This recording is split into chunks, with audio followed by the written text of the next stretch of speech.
Hello and good evening from here in the UK. I know everybody on this call will be coming from different time zones, but hello to you all. I'm Sheila Watson. I'm Deputy Director of the FIA Foundation, and we're a UK-based philanthropy which works and is committed to promoting safe and sustainable mobility. So welcome to today's session. Thank you for joining us. And today we want to use the time we have to do three things really. First, I think we want to hear a little bit about the big picture in relation to the progress towards zero carbon vehicles. And we have some amazing people who will share their expertise and their insights with us on that.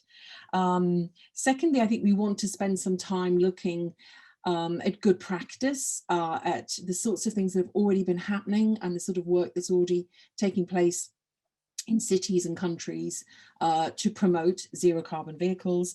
And then finally, I think to emphasize a little the work that still needs to be done, the issues that we still face and the path ahead to make sure that we keep on track towards the end of the internal combustion engine vehicle. And I should emphasize that this session is focusing very much on light duty vehicles. There was a session earlier this week which focused on heavy duty. A tiny piece of housekeeping, which is from our audience. If you have thoughts, questions, or useful materials to share, please feel free to put them in the chat. We don't have the capacity to take your questions in the session, but we definitely will look and see the sorts of things you're sharing, as will other attendees. So first of all, we have a short message from Shirley Rodriguez, and Shirley is Deputy Mayor for Environment and Energy for London and has been that since October 26. And we know that cities are incredibly important places in relation to the decarbonisation of the fleet in many, many ways. And London is very much leading the way in taking polluting vehicles off the streets. So Shirley, who can't be with us in person, whatever in person looks like, on these Zoom calls, has very kindly recorded a message for us and will give us an update on what's happening in London in this regard. Hello everyone. I want to thank the FIA Foundation for organising this virtual event and giving me the opportunity to update you on London's progress on electric vehicles. The Mayor of London, Sadiq Khan, has made it his priority to tackle the twin dangers of air pollution and the climate emergency. And we're doing everything we can to drive down citywide emissions from transport and our buildings, as well as clean up London's toxic air. London was one of the first major cities in the world to publish a 1.5 degree compliant action plan, compatible with the highest ambitions of the Paris Climate Agreement. And since then, the Mayor has gone even further, setting an ambitious target of making London a carbon neutral city by 2030. However, London's air quality is a public health crisis, leading to thousands of premature deaths each year. But at City Hall, we're pushing ahead with bold and ambitious policies to tackle it. This includes the ultra-low emission zone, the toughest emission standard in the world, and it's helped reduce roadside NO2 by 44% in central London already, and contributed to around 44,000 fewer polluting vehicles entering the zone every day. But pollution isn't just a central London problem, and that's why we've committed to expanding the ultra-low emission zone out to the north and south circulars in October 2021, an area 18 times larger than the current zone. And we're encouraging more Londoners to walk, cycle, and use public transport through our street space strategy. But we know that if we're to get to zero emissions, we need to move away from petrol and diesel vehicles as fast as possible, and we need to accelerate that switch to electric vehicles. So we established around 18 months ago an electric vehicle infrastructure task force, bringing together representatives from business, energy, infrastructure, local and regional government. And we published a delivery plan that has since then helped really catalyse change. London now has one of the largest rapid charging networks of any city in the world. We have almost 4,000 electric taxis on our roads, and we have Europe's largest electric bus fleet. The private sector too has stepped up, and shown similar levels of ambition, helping to take London's total number of electric charge points to well over 5,000. And a recent study, I'm pleased to say, by the ICCT has revealed London has come out top of the Global League of Cities when it comes to electric vehicle policy. So great progress, but we know there's still lots more to do. And that's why we've been working with our task force, reconvened them in fact, to explore how electric vehicles can play a larger role in driving a greener recovery from the COVID-19 pandemic.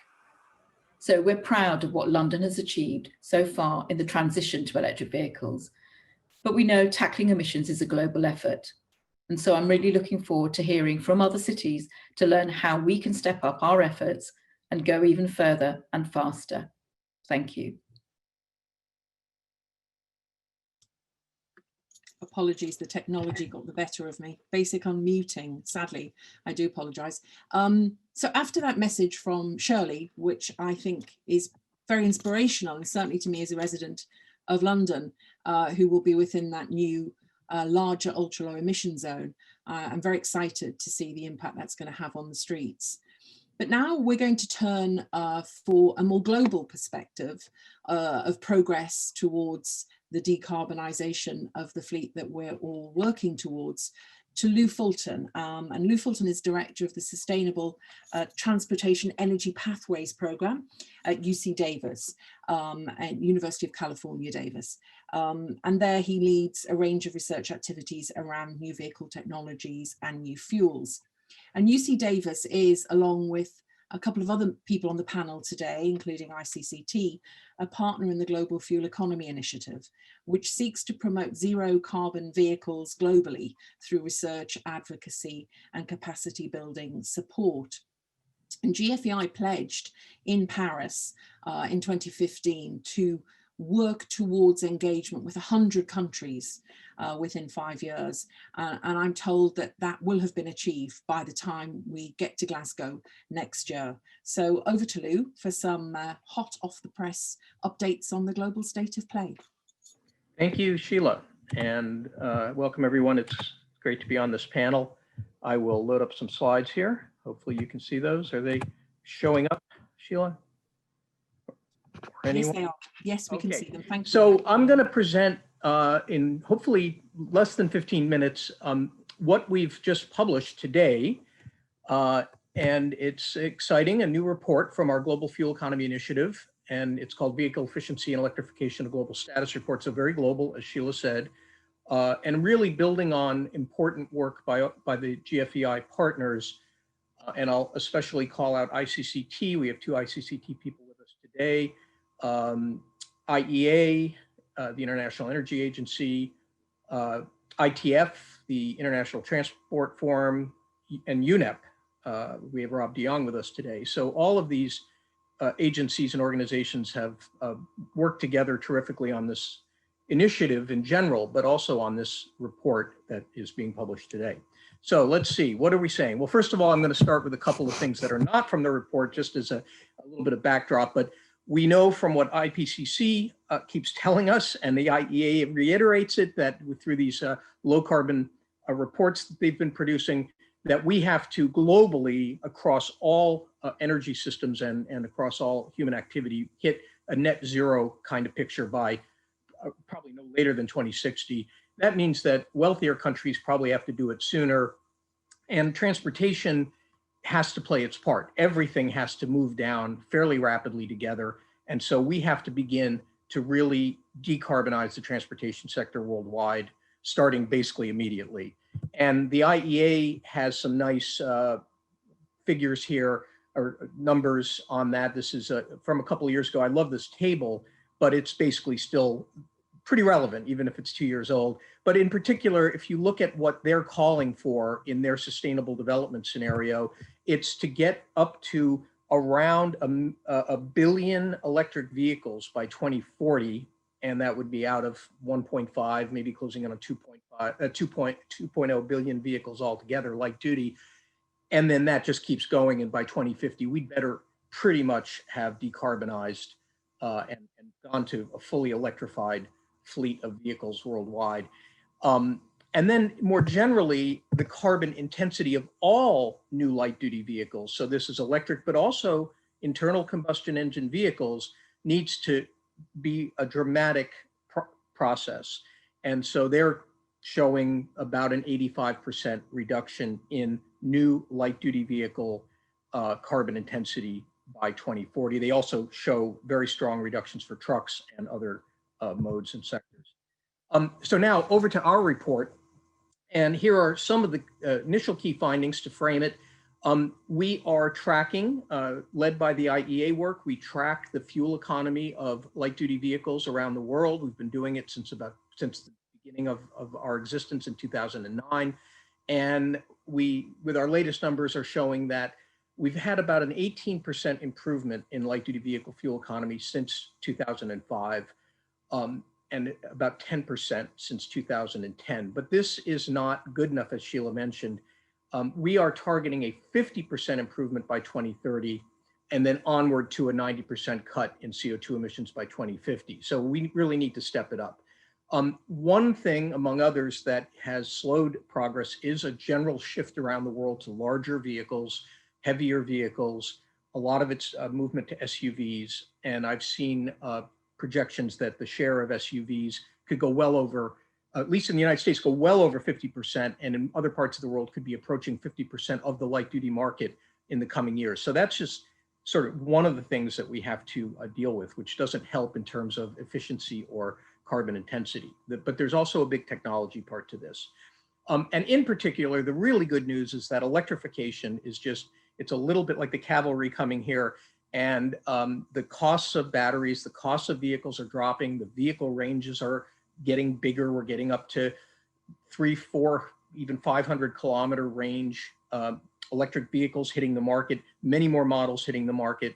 And by the end of last year, we had seen electric vehicles deployed in over 100 countries worldwide, reaching a combined sales in the last about 10 years of 7 million. I'll come back to those numbers in a minute. And then in 2019, we saw 2 million, and I think we're going to see over 2 million this year, despite the pandemic. And that's really amazing news. However, this year, I think our hero has to be Europe. Europe, the growth in electric vehicles is dramatic. China and the US, it's gone down. So we have to try to understand what's going on in Europe, that they're just, sales are surging. This acceleration in electrification is going to be critical to hit our targets and everyone's targets for 2050. Now let's take a look at the trends of fuel consumption. So this has to do with fuel economy. Still the vast majority of the vehicles out there are internal combustion engine, and that's going to be true for a while. And we see that the new, all vehicles, but again, dominated by internal combustion engine vehicles, there has been the improvements I mentioned. You can see the black line in the middle here is the trend line over the last 7 years, and that dotted line shows what has to happen now to have a chance to hit the 2030 targets. It's going to take a combination of strong improvements to internal combustion engine vehicles and increased use of electric vehicles. We also see from this that some countries are way lower than other countries. There are a lot of reasons for that. One of them is the sizes of vehicles, but some of it is the technology uptake that some countries have done a lot more than others. On the electric vehicle side, again, we see we're at around 7 million stock this year, up to the end of last year, and we might get another 2 to 3 million this year. So we may get close to 10 million at the end of the year. A lot of it was coming from China. This year, it looks like it's coming from Europe, and also most of it is battery electric rather than plug-in hybrid. The orange colors here and the purple colors are the plug-in hybrid, or actually yellow and purple. Other ones are BEVs, and they both are going to be important. I would note that the biggest seller right now is Tesla around the world, and they only sell battery electric vehicles.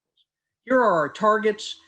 We published these last year. New targets expanded to 2050.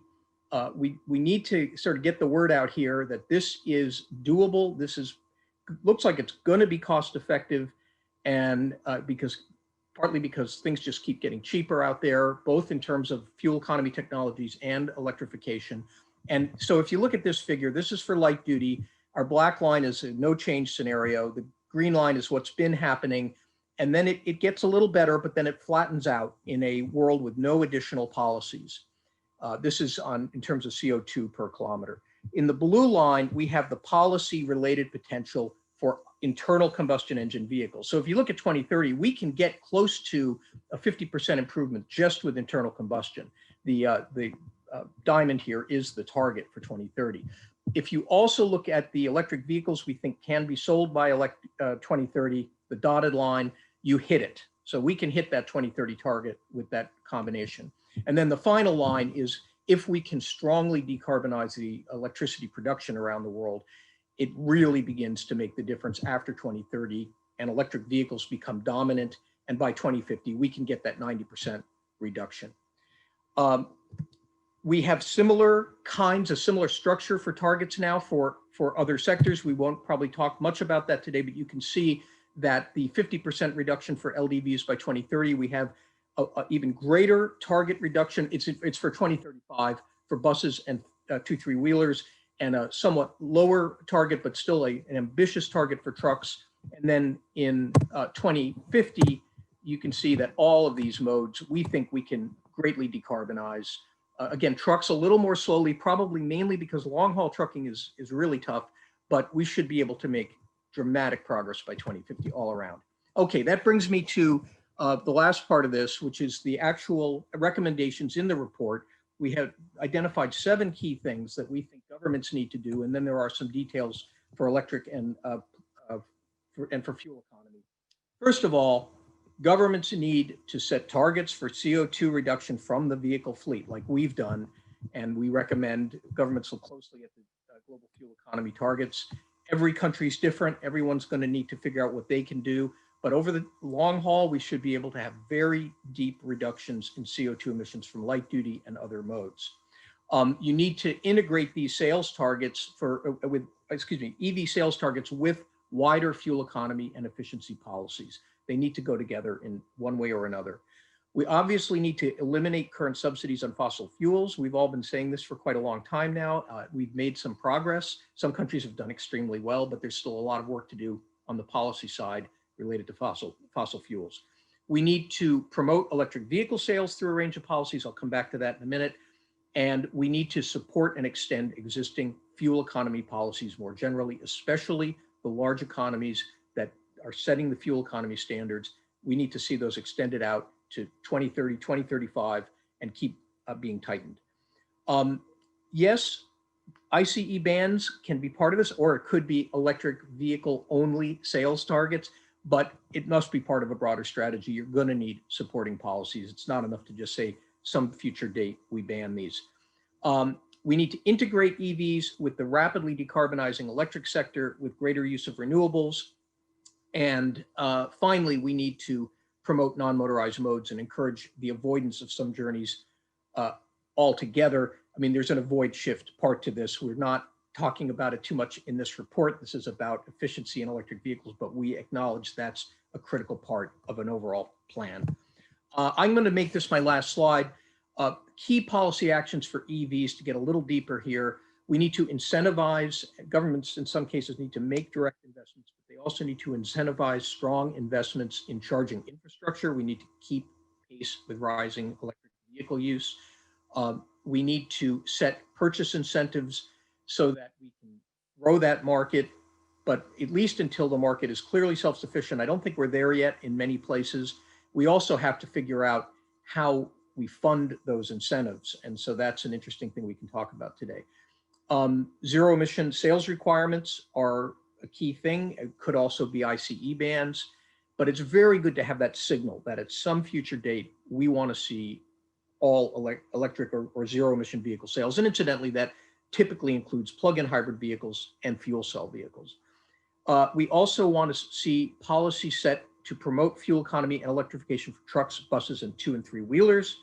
And we want policies that are put in place to ensure that the battery materials are sustainably sourced and that the vehicles and the batteries are sustainably disposed of and recycled. That part of it is going to become increasingly important. And I think that with that, I'll stop and turn it over to Britta for some conversation. And first, Sheila. Thank you. Thank you, Lou. Thank you very much for that whistle-stop tour, I'm sure, with much more detail lying behind it. I'm going to move straight into the panel, but I can't resist a quick question, if I may. Yesterday, in our opening session, Lou, we were told by Nigel Topping, the UK champion for the climate process, that the days of avoid, shift, improve are over. Avoid and shift is fine, but we don't need improving anymore. Really, we just need electrification. You touched on that in your presentation.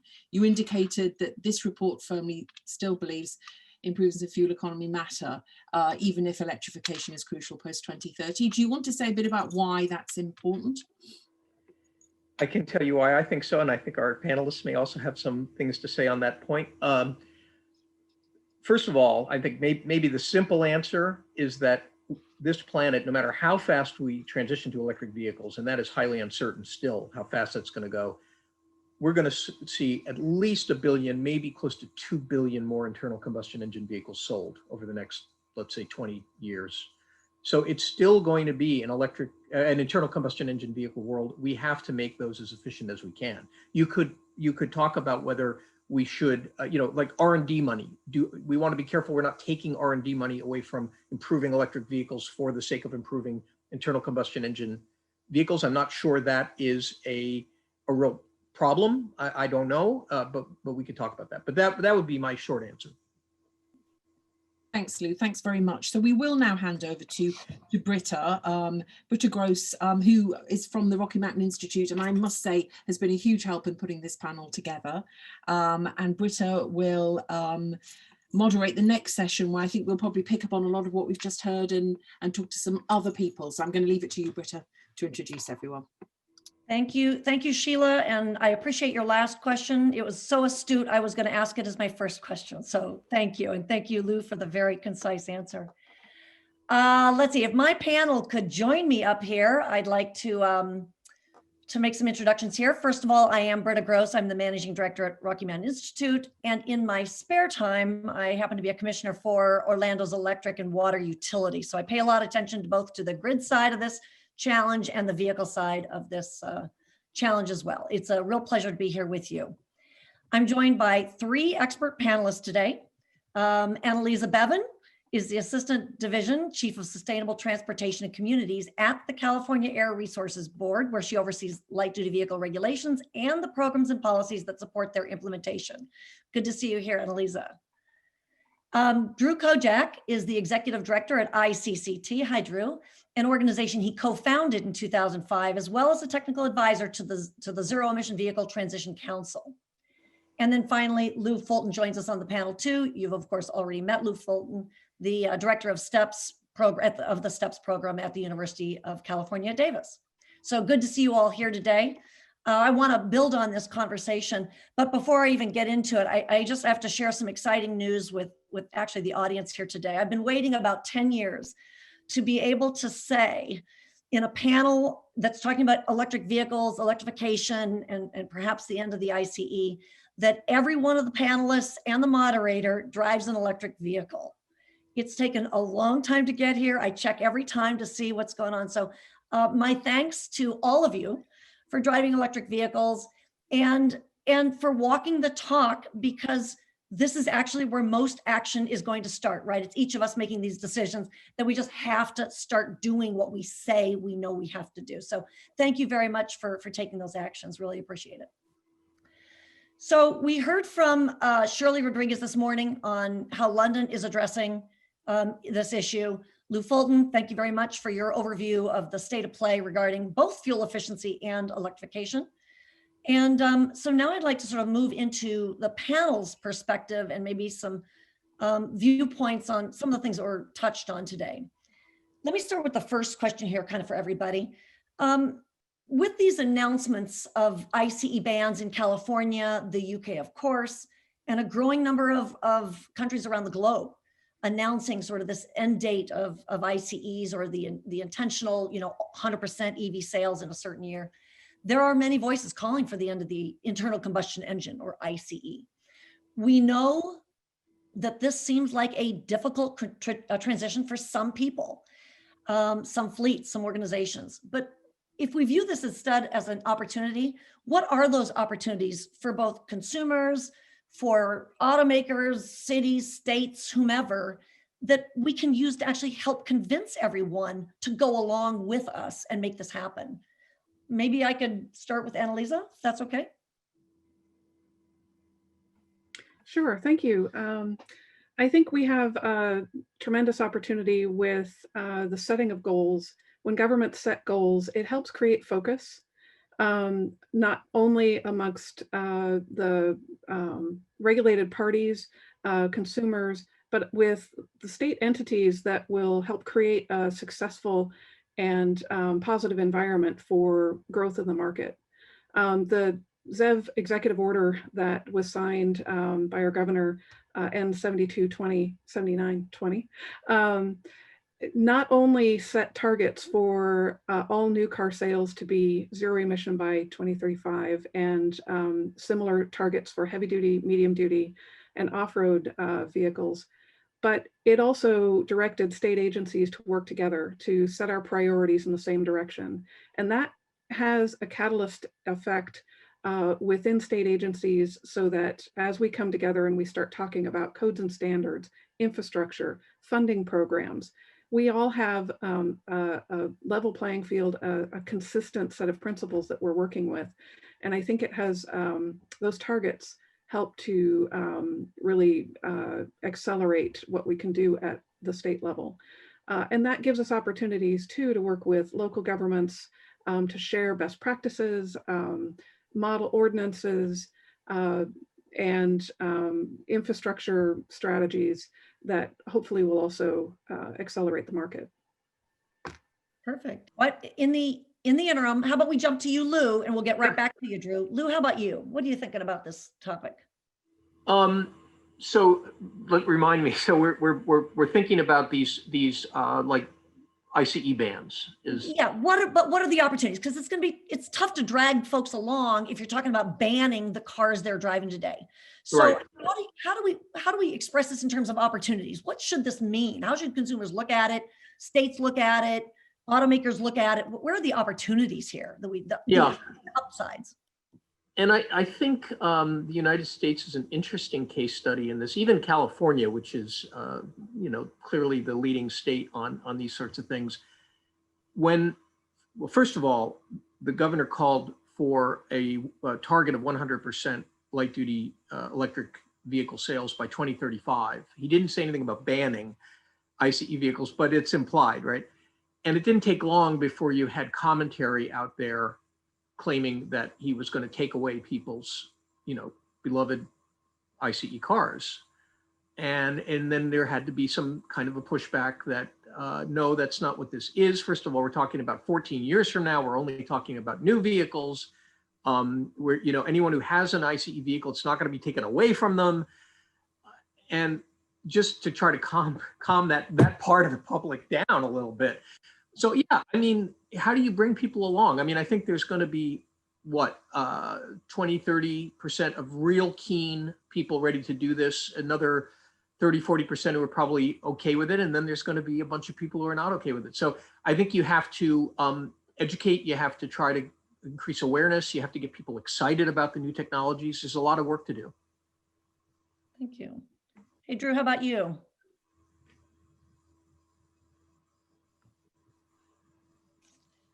Unfortunately, I do not hear your volume. I know it's kind of crazy. Yeah, I don't hear anything from your side. It was there fleetingly. All right, let me just jump to the next question. Sorry about that, Drew. I don't know if you can figure it out in the meantime, but you might reboot. Could reboot or something. Yeah, maybe redial into the whole thing. Yeah, perfect idea. When in doubt, reboot. Let's just go to the next question here, and I'll be sure to go back to Drew and get his perspective on this. But let's talk now about sort of the timeline, right? The near-term actions matter a lot. The overwhelming consensus is that we need to reduce CO2 emissions from transportation by, let's just say 50% by 2030. That's 10 years from right now. And Lou, in your report, you talk about the need for almost 70 million electric vehicles globally by 2025, which would be a tenfold increase of where we are today. and a 30-fold increase in just 10 years needed by 2030 in EVs. So what do you think we need to focus most on now to get to those targets in 2025 and 2030? Maybe Lou, I'll just start with you this time. Okay. And incidentally, probably proportionately, that kind of increase is what California is really committing to. Not everybody around the world is committed to that, but that's the kind of thing. I mean, basically what it means is we're entering a steep ramp up phase, like you think of the S curve. Well, it's time to get off the bottom of the S and really start to move fast. The 2020 pandemic is not helping, although it is amazing that we may still sell more electric vehicles around the world this year than last year in an environment where overall car sales are down, 30 or 40% around the world. But basically we need to be increasing by 20% a year for a while. And I think actually something like 20-30% a year certainly out to 2030 would have us on track. That 2025 number is particularly scary, right? Because there's only 4 years left. Maybe a pandemic adjusted number would be a little lower. But I guess I would say you need a lot of product. We need to see the manufacturers, and we're seeing it, but we need a lot of different makes and models, a lot of choices. We need to see manufacturers really get behind those products and advertise them heavily, which I don't know that we're seeing anywhere near enough. Get the public to understand in every country what's available, what the choices are. And then I think we just have to keep pushing hard on making them competitive in policy. Competitive policy, incentives and such? Yeah, and investments in charging infrastructure. Okay, gotcha, great. Annalisa, thoughts on that question about, what do we have to focus on now to get to those numbers? Yeah, what should be happening like this year? I think my answer is pretty similar to Lou's. I think we have an opportunity to capitalize on exposure. You look at how the market has grown in California, and there are cities and counties that have dramatically higher new car sales rates for zero emission vehicles than others. And it implies that when you start to see a community have zero emission vehicles, it gets more zero emission vehicles. I'm trying really hard not to make the virus spread analogy here, but using the example of San Jose, their new car sales rate is 20% of new car sales are zero emission. That's 10 times what we're seeing at the national rate.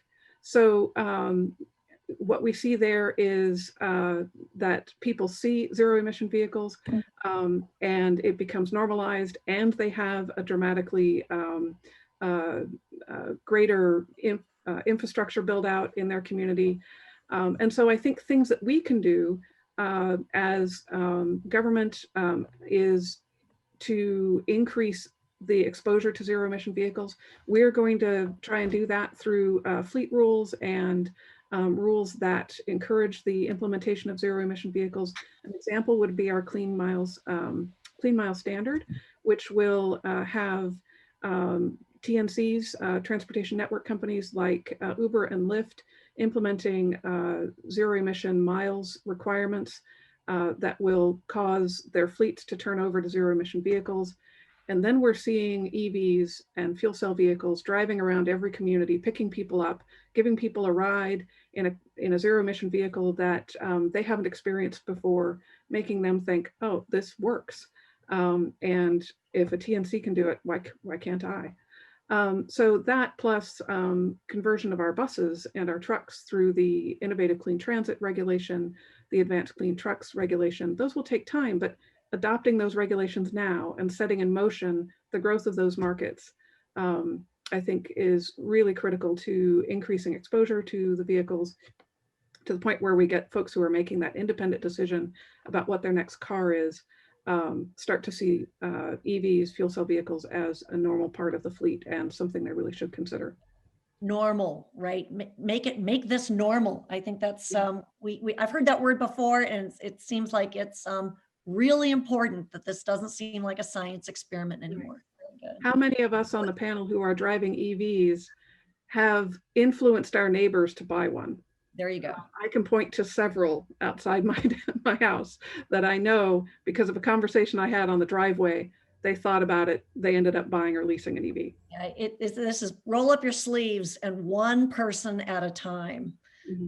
That's how long this is going to take. Drew, it's very good to see you back again. Maybe we can, I hope I can hear you this time. And maybe you could also give us your thoughts on either one of the questions, but this last one was, what do we need to focus most on now? And then also maybe that earlier question, how do we view this as a real opportunity? So anything you care to expound on is fine with me. Great, thank you so much. And I'm delighted to actually have a voice at this point. It was frustrating. I'd like to take a moment to expound a little bit more on what Lou mentioned in his sort of terrific overview, and that was his point that Europe is now kind of the big story for electrification in 2020. It seems almost impossible, but Europe is now the largest market for electric vehicles in the world. It has overtaken China. Europe's sale market share for EVs went from 3% in 2019 to 12% as of September of this year, and Germany is now at 16%. So what Lou said was, that's a big deal. How did it happen? And it happened because of policy. It happened because Europe has CO2 standards that come due in 2020 and 2021. And those standards are very stringent, and they are driving a huge amount of electric vehicles. It seems almost overnight. Manufacturers have been introducing a huge number of new models in 2019 in advance of those standards coming due. That combined with fiscal incentives from all of the COVID relief packages, 6 or 7 European countries have included those, and that combination of very strong policies and fiscal incentives has really driven a huge jump in what's going on in Europe. So I think, to me, we have to change the hearts and minds of the population to get people into EVs. Agree completely. But it's also going to take lots of policies, lots of fiscal incentives, charging infrastructure, and consumer education to do all of that. So that would be my number one sort of comment and thought for the group. Thank you. Let's just make sure, let me go back and let's just open that up. Just a few more thoughts, Lou or Annalisa, on that whole, at sort of the reality of what's happening in Europe right now. And again, Drew, you pointed out the great talking points there, the stats. Germany at 16% market share right now. Europe as a whole at 12% after really not much penetration. I mean, very similar to maybe US average here, even just a year ago. So things are really accelerating quickly. What do we take away from that? Annalisa, when you watch that from California, what are you seeing and what are you trying to do? When I talk with car companies about why we're not seeing greater volumes in California, I'm hearing it's because they are delivering to Europe, and they're delivering to Europe because of the CO2 standards. So setting that clear target made a difference. It really caused a ramp up and a focus on shifting volumes to Europe to meet those standards. But I think it is absolutely right that the incentives that are being offered to consumers is making a difference as well. When I talk with our colleagues at regulatory agencies and governments across the world that are in leadership countries, they are talking about the tax incentives, the vehicle incentives, and the money that they're pouring into establishing infrastructure networks and in standardization. So those are really making a difference as well. Yeah, whereas here in the US, right, we have the tax credit, the $7,500 tax credit, but not everyone has that kind of tax liability. And not every car company still has access to it. Broadly in Europe, a lot of that's rebates. Yeah. So right. it becomes, I mean, if you want to make something happen, there are ways to do this in there. Lou, thoughts? Yeah, I think Europe's use, I mean, every country is different on fiscal policy, but a number of these countries, I think including Germany, certainly France, has put in stimulus packages that include new money for incentivizing EVs. Sweden's done it. Sweden's share is up to 25%. I mean, we're seeing that going up the S-curve thing happening in these countries, and I really hope it continues. But I also think you're right that the CO2 policy is critical, that the automakers know that to hit the CO2 requirements, CO2 per kilometer, in other words, the tailpipe requirements for these vehicles is going to be pretty challenging out to 2025 and beyond, and they're going to need to electrify to be able to stay on track to meet those things. I think that, I don't know, Drew, you know this better than I do, but I think is a key part of this, and how you integrate that incentive for electric vehicles, not giving too many credits because you don't want to take away from improving, keeping pressure on improving internal combustion engine vehicles, but finding that balance. I think that the European system is pretty good. Yeah, I mean, I'll just add, oh, I'm sorry, Drew, please go ahead. Yeah, so absolutely. And actually 2 quick points. One is, let's not confuse, let's be clear about what we're talking about when we say targets. A lot of people think, the UK ban in 2030 is a target, and that is a target, and that's incredibly helpful, but that's not enforceable. There are no penalties associated with failing to meet that target. The CO2 standards also have a target of 95 grams per kilometer. That's enforceable. If the manufacturers don't hit that target, they have billions of dollars in penalties. There's a huge difference there. So that's the first point. The second point to say, and I can't resist this because we're all about policy design when you get right down to it. The European standards are not incremental. They hit every 5 years. So it looks like the manufacturers suddenly at the drop of a hat suddenly managed to go from 3% to 12% or more in certain countries. You could also argue that if Europe had standards that hit in 2017, 2018, 2019, 2020, you would have had a slower ramp up, but you would have had those vehicles coming online all throughout those years instead of manufacturers waiting until almost the last minute and then flooding the market with EVs. It's all very nice, but it would have been helpful to have those EVs introduced over the last 5 years on an incremental basis rather than manufacturers holding back and reducing all their models in 2019. So a big lesson for Europe there in terms of policy design is don't do that. Make sure that your targets are incremental and enforce them year after year. Don't set them every 5 years because you're going to allow the manufacturers to hold back and then just worry about compliance once every 5 years. You don't want to do that. Yeah, I'm thinking about, that's excellent points all across the board there, guys. The Annalisa, your comment about you've asked automakers, why can't we get more vehicles in California? And they say, well, they're going to Europe now. And of course, we have precedent here in the US too, right? Because why can't you in some models get vehicles in Iowa? Well, because they're all going to California. And so, Yeah, right. yeah, so there's something to be said here about, yes, and maybe distinguishing very carefully between words like targets and enforceable standards.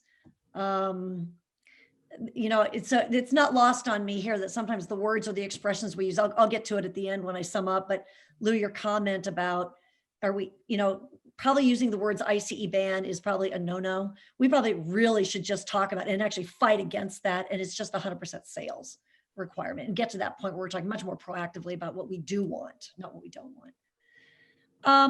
Can I open this up just a little bit to hydrogen and fuel cells?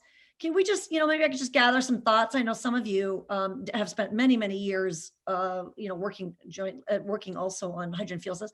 Tell me what role that plays, in 2025, 2030, thoughts about what's important in the near term to get that one right. What are you thinking? Maybe anyone?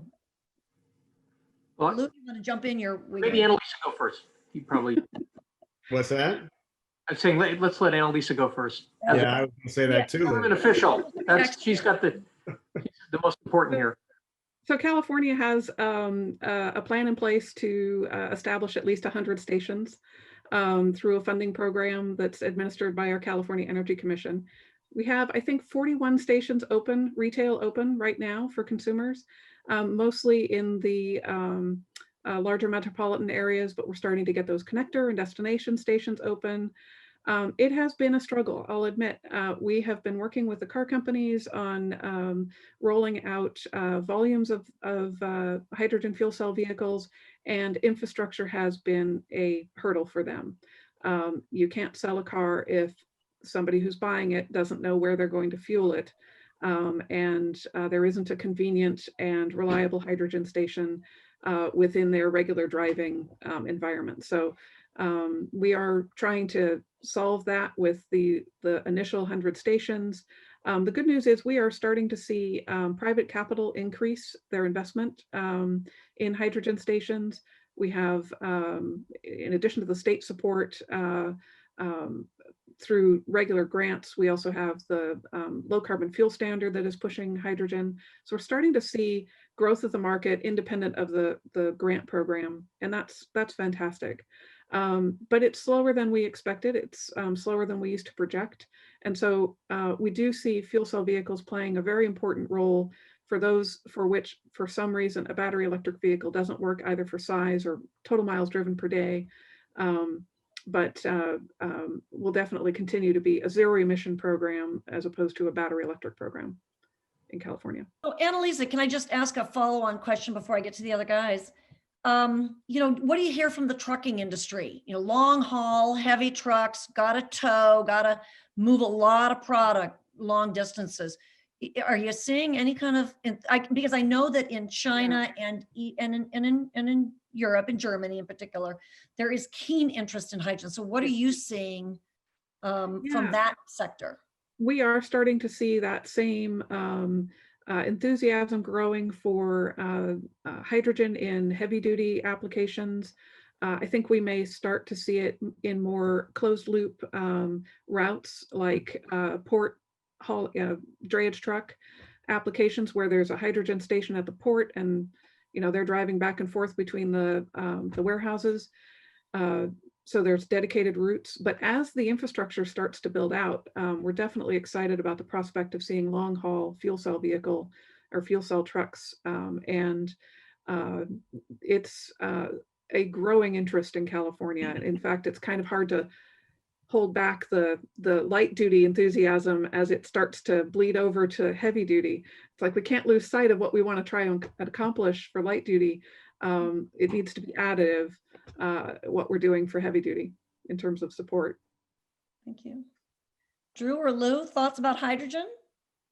I don't want to put anyone on the spot that wasn't the target. Well, yeah, no, I mean, it's very important. First of all, I think we're seeing a lot of action in certain countries. Germany is really putting a lot of effort now on hydrogen. They're also looking at catenaries for trucks. I mean, Germany's doing a lot of really interesting work, along with Denmark and other countries. And they're beginning to invest. And we see it in Japan. We're seeing some of it in China. China's making commitments toward hydrogen trucking. There may be different reasons in different places, but ultimately, I think people are realizing that a hydrogen economy is a very interesting concept. And hydrogen's a great energy carrier. You can store energy with it. We're beginning to understand how it could interrelate with the electric system and variable renewable power. And so then you begin to think more holistically about a whole system that uses and produces and moves hydrogen around.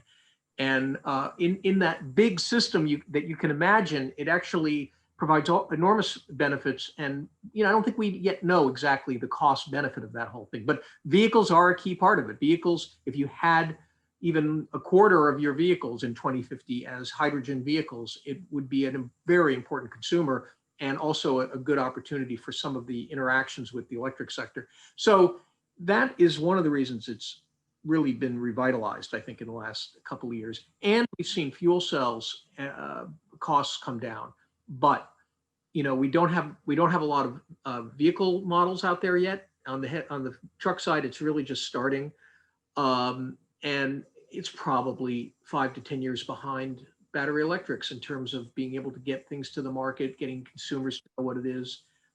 It's very hard to say how that's going to play out, but it does have an experience that's much closer to a gasoline vehicle. And I think for a lot of consumers that'll be attractive once they understand what that is.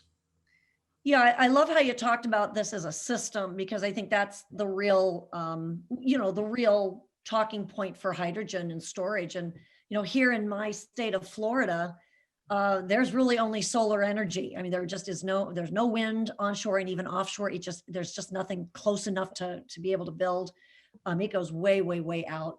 And then you consider storms and cloud cover, and you just really can't get there without multi-day, maybe even weeks at a time of some other source of energy and storing, energy for power. So I think that you raised some really good points about just never separating energy too far from transportation solutions here if we want to do the right thing for the entire system. So thank you. I don't know, Drew, if you wanted to add any hydrogen thoughts, or we should just, I can go on to another. Well, maybe I'll be a little bit of the fly in the ointment on this one, but in a gentle way. And with hydrogen, you've got three challenges, right? You've got the fuel cells, you've got producing the hydrogen itself, renewable hydrogen from wind or solar, and you've got the infrastructure. And most of the time we don't talk about the infrastructure, but let me talk about the infrastructure. The infrastructure is expensive. The infrastructure is pipelines that have to carry a gas. And the idea that we had as experts from years ago is that the fuel cells would first start with light duty vehicles, that would build up volume, that would pay for the infrastructure, and then we would carry on heavy duty, maybe even marine, right? But because batteries have come down so fast and so far over the last couple of years, it's hard to imagine now that we're going to get a lot of volume in the light duty vehicle market. Mm-hmm. And without that volume, who pays for the infrastructure, and how does that happen? And we need to wrestle with that challenge, all of us collectively, if we're going to be real about how we're going to get fuel cells. I do absolutely think that there is a potential market out there, particularly for the long haul. We're looking at it for marine. Airbus is even looking at it for aviation at this point. And Sheila, I know we're supposed to be talking about light duty vehicles, so my apologies. But I think we need a different vision for hydrogen that looks at how we pay for the infrastructure and how we get there quickly. Because as Lou said, we don't really have 5 to 10 years, right? We are out of time with climate. And so that's my 2 cents. Perfect. Well, I mean, you always, you're raising certainly very, very valid points that have to be thought through.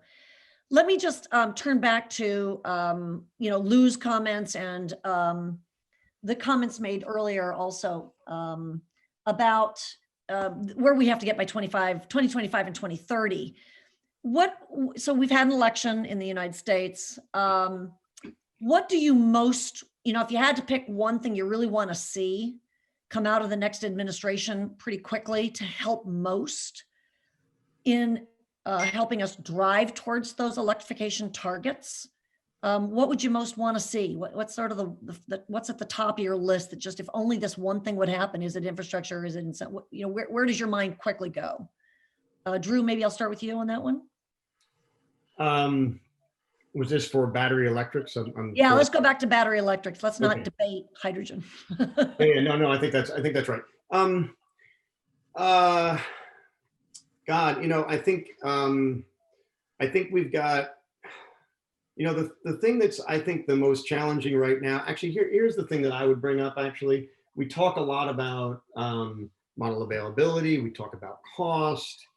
We talk about infrastructure. One thing that we don't talk about very much that I'd like to raise, and sort of, I'll just take your question as license to do it, is consumer education.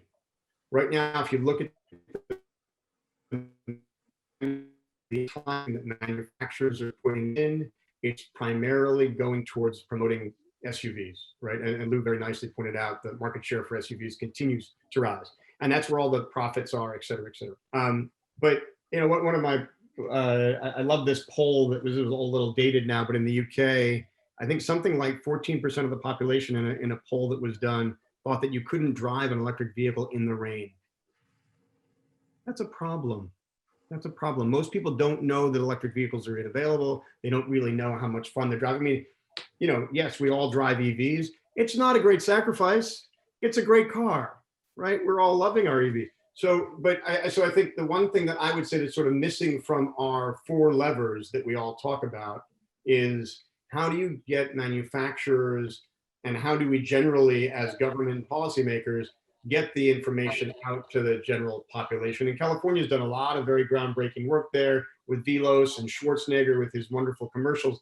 But when the manufacturers are spending billions in Super Bowl ads, it's difficult. So I wanted to put that one on the table for us to think about as well. Thank you. And but by the way, weren't there like 3 EV ads at the last Super Bowl actually? There were, and so that's a start. All right, that's a start. I agree.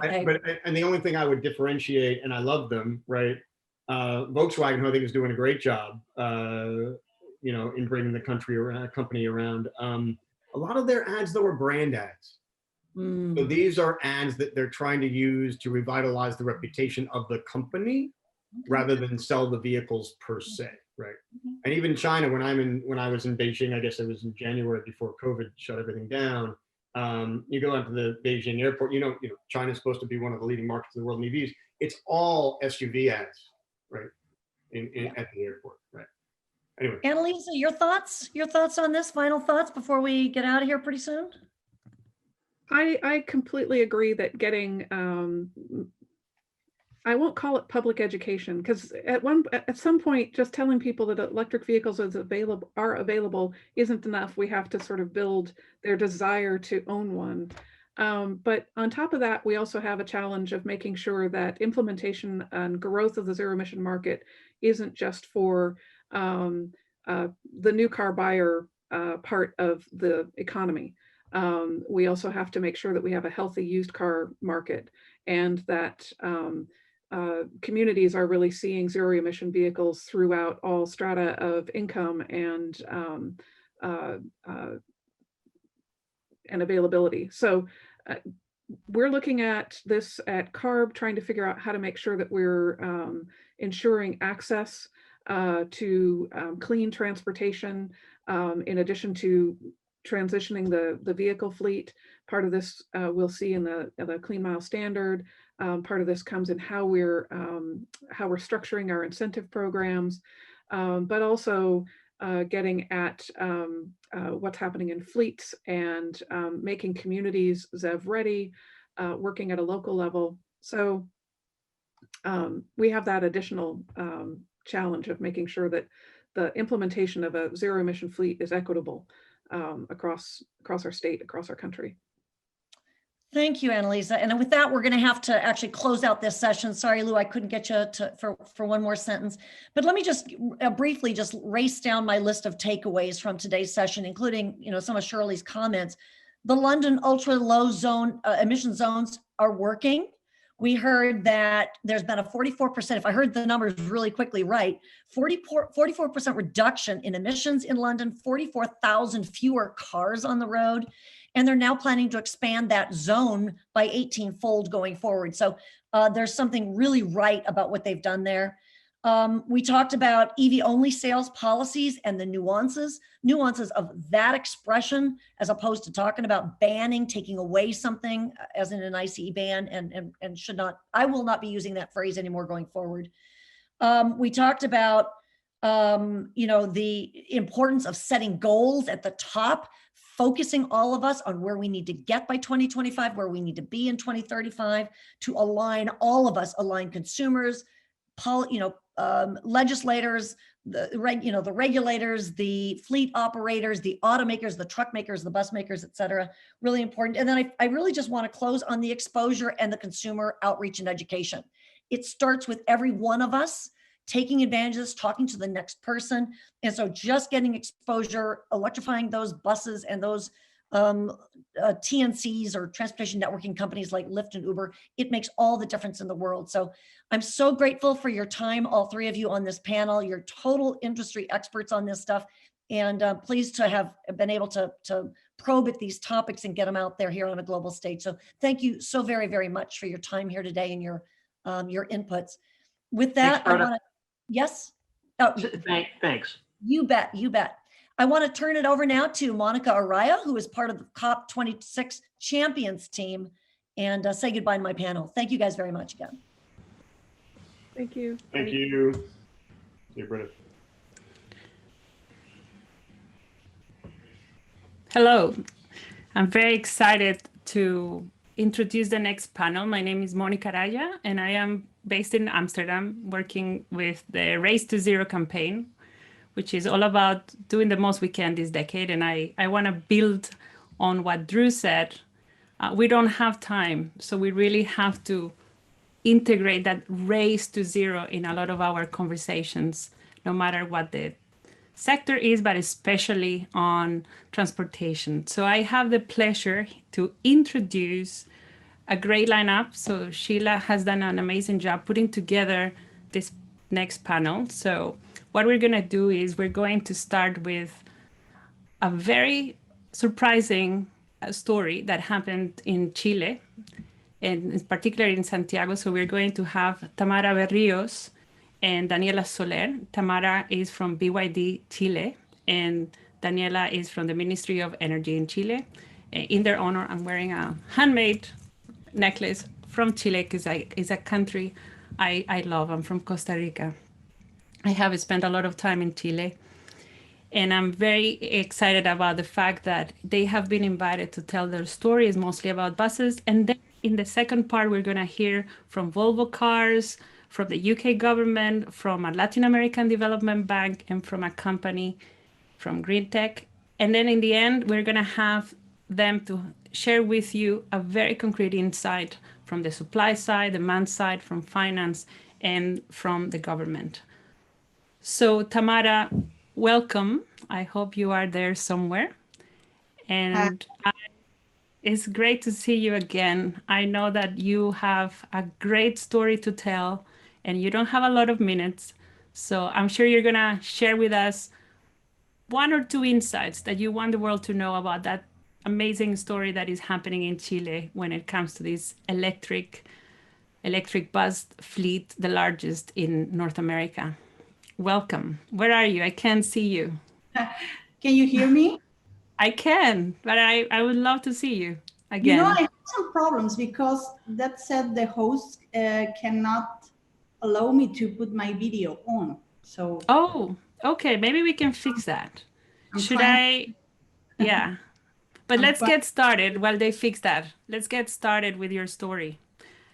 What would you like to share with us in terms of a big lesson from that electrification of buses that surprised the world and became one of the biggest stories last year?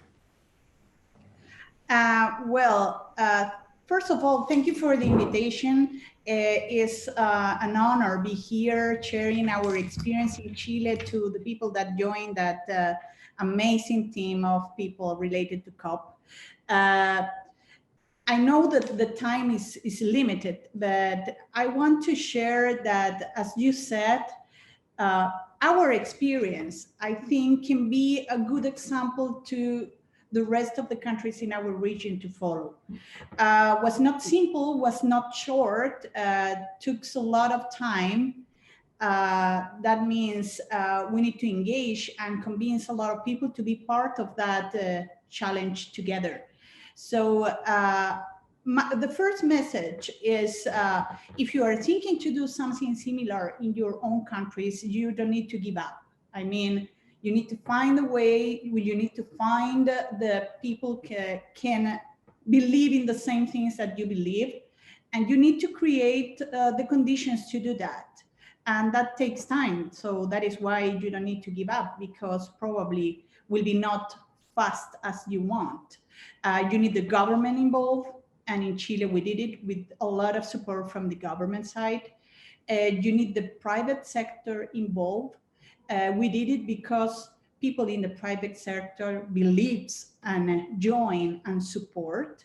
But also you need to,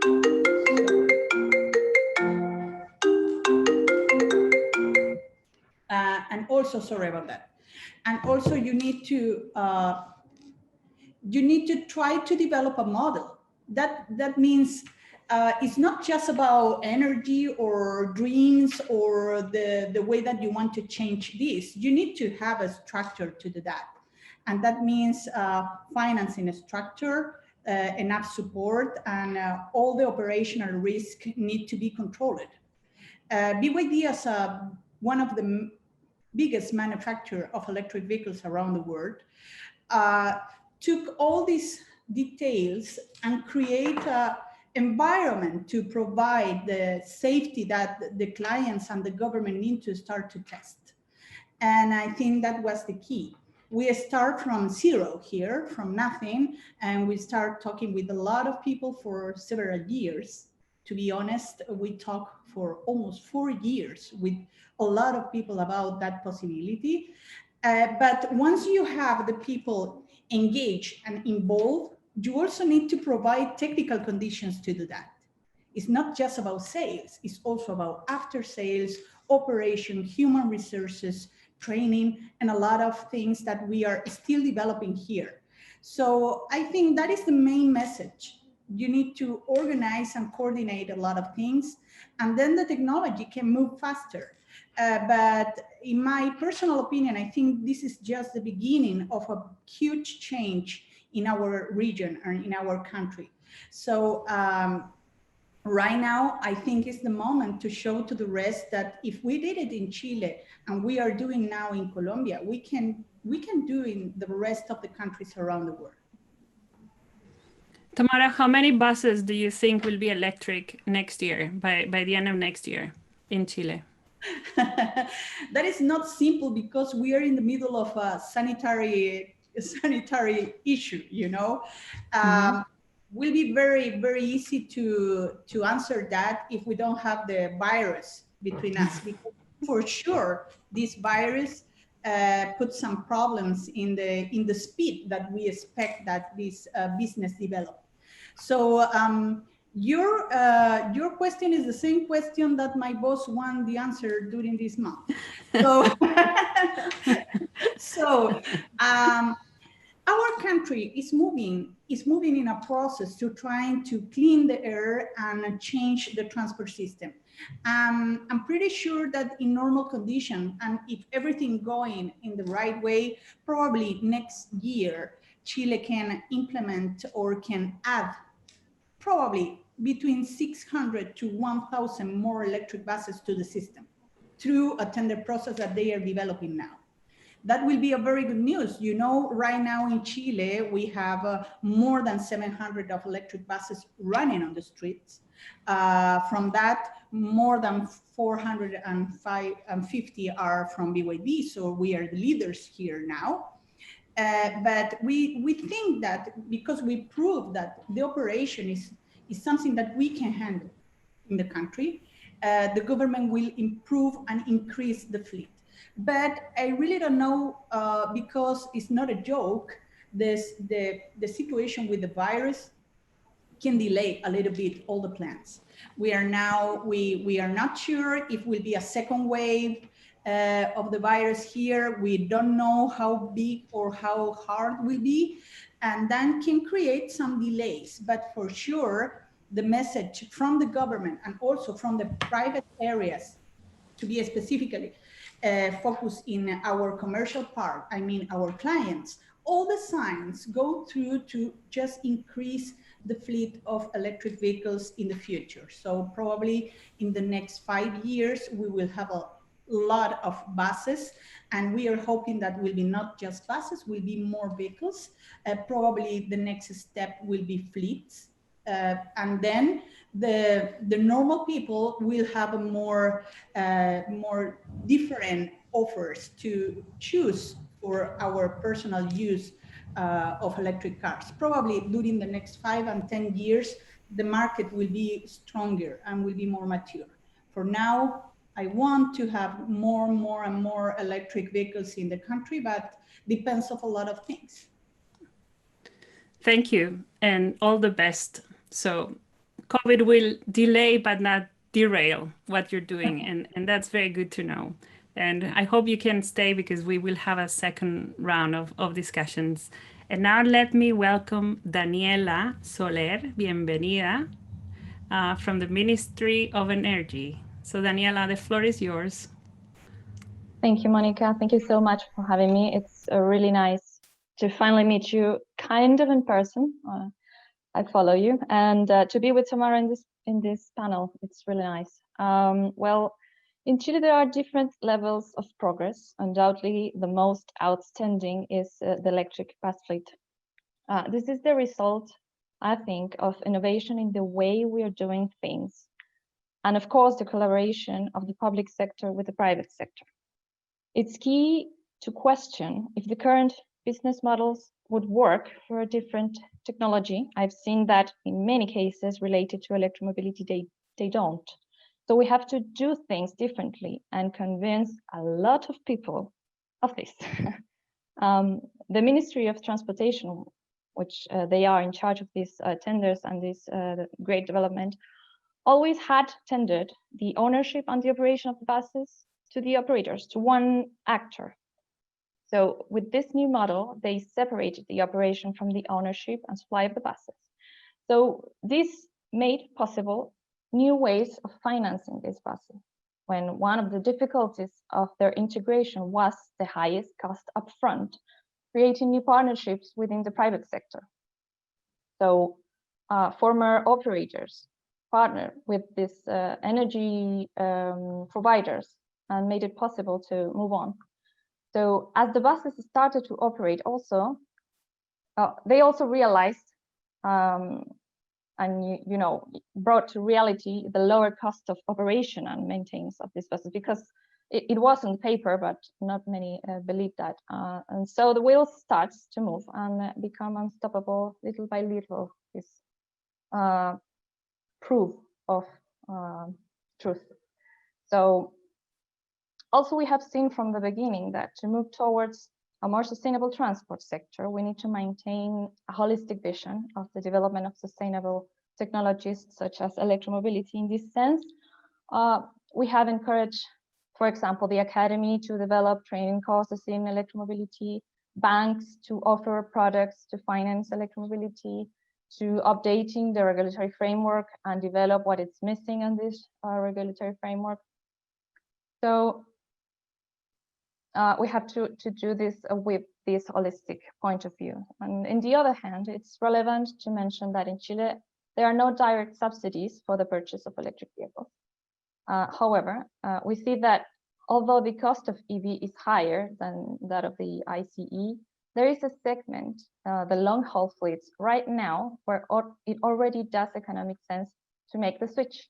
So that's why we are focusing, and we have adopted the strategy of focusing on these types of use, and why we're working on buses and other fleets. Probably taxis and private fleets will be our next targets. Thank you very much. And we know that you also have a national plan for electric transportation, and a lot of things are happening. So hopefully in the next round we can hear more about your plans for next year. And now we are going to hear from other parts of the value chain. We have somebody from the supply side, somebody from the demand side. And let's first get started with the supply side. So we have somebody from Volvo Cars. Her name is Lynn Dumek. Yeah, let's see. Hello. And hi. I have a lot of questions. Hello. One, if we have time, perhaps you want to say something else, but if we have time, it would be really great if you could share something about the exciting news that you have a green bond. It was oversubscribed, and that the green bond was there because you wanted to use it to help the expansion of EVs. So if you could mention something about that, that would be great. But floor is yours, and I know we don't have a lot of time, so share something with us tonight that will get us all excited. Good evening to everybody. It's a pleasure to join you tonight. I'm sure I will happily speak about our green bond. So as some of you may know, at least we are fully committed to electrification. That strategy was adopted quite a few years back, and we are moving ahead with this. We want to have 50% of our vehicles to be fully electric by 2025, and then go really fully electric completely, if possible, well before 2035. So it's quite fast. And indeed, you're right. At the end of September, we launched our first green bond. We issued it at the end of September. for 500 million euros, and it was, as you said, oversubscribed 5 times. The result was amazing, and it's critical for us because investors will play a key role in transforming the economy for sure, and helping companies like us to green mobility. And what's interesting is that it validates the strategy we have taken. It shows they have an interest in green financing. They want to find projects which are sustainable. And they are saying to us by oversubscribing, we believe in you, we believe in our strategy. So that's really empowering. Make us feel very confident to go ahead. And I think what's interesting at the moment is we see really a convergence of trends. So from a company perspective, we know we are part of the problem of climate change. So we want to be part of the solution. Mobility is important, and we want to make sure it can be sustainable as well as safe and for people. And this is also confirmed by our customers. The sales of cars have dropped this year, of course, because of the pandemic, unfortunately, but the sales of electrified vehicles is really resilient. While our total sales have fallen by 9%, it's increasing for we have increased our sales of plug-in much more. So it shows the appetite for consumers from greener vehicles, and that's great. And that goes along also, of course, with what authorities want, because they want greener mobility. Earlier in the panels, it was discussed about targets and bans and so on. So the direction is clear, it's there, and we are all moving in the same direction. And I find that quite exciting. It's a long way to go still. There's plenty more to do, but at least we start to see all the elements coming together, and finances will be definitely crucial. I mean, investment is the lifeblood of any company, especially when you go into such transition as we are going into now. Thank you, and congratulations, because I am sure that this is setting a pathway not only for you, but for other companies. So it's really important to make sure we put this out, especially in these difficult times where the economy is not doing great. I will get back to you. Sure. I look forward to that and hearing more. And now let's turn to another very good story that happened this year. As you know, the UK surprised the world with the announcement that it was going to move to a world of 100% SEV sales. And I have somebody here, Gary Cook, who is the head of the UK Office for Low Emission Vehicles, OLEV. They have been busy, very busy. And this announcement, I'm sure you read the headlines. So we are very lucky to have somebody who is at the center of the inner workings of this decision. Where is Gary? Welcome. Are you there? Hello, yes, can you hear me? Hi, welcome, Gary. Hi, great, thank you. And thank you for that warm introduction and for inviting me to speak. Yes, it is a really exciting time in the UK and I think globally in this space. I think the UK government really has sought to grip the green agenda and look to go further and faster to decarbonise transport. And to end our contribution to climate change by 2050. And amongst the package of announcements, including the 2038 2 weeks ago now, was actually a broader strategy, and it was a 10-point plan for a green revolution. And 3 of those 10 commitments relate to transport. So it was vehicles, of course, but also jet planes and ships, and also greener public transport. And what that sought to do was demonstrate the UK government's commitment to really tackling carbon emissions in the round. In relation to vehicles, as has been commented, the Prime Minister announced that the phase-out date for new petrol and diesel vehicles and vans, cars and vans in the UK will be 2030. From 2035, all new cars and vans must be fully zero emission at the tailpipe. And between 2030 and 2035, any new cars and vans sold that emit from the tailpipe must have significant zero emission capability. And the reason I say that is because there will be some nuance in the transition from 2030 to 2035, which I think is important. And we're going to consult on the detail of what vehicles will be permitted to be sold, new vehicles, in that time period. And to ensure that these phase-out dates are met and support our carbon ambitions, I heard one of the speakers earlier mention the importance of a future regulatory regime and enforcing this. Well, that's exactly what we're going to consult on. So it's going to consider overall fleet efficiency in the UK and the move to 100% zero emission vehicles and how we get there. This will, of course, deliver the same things that the speaker from London referenced and has been referenced many times, but we're looking to hit all those really core benefits of supporting economic growth, improving air quality in our towns, cities and environments, improving the health of our nation.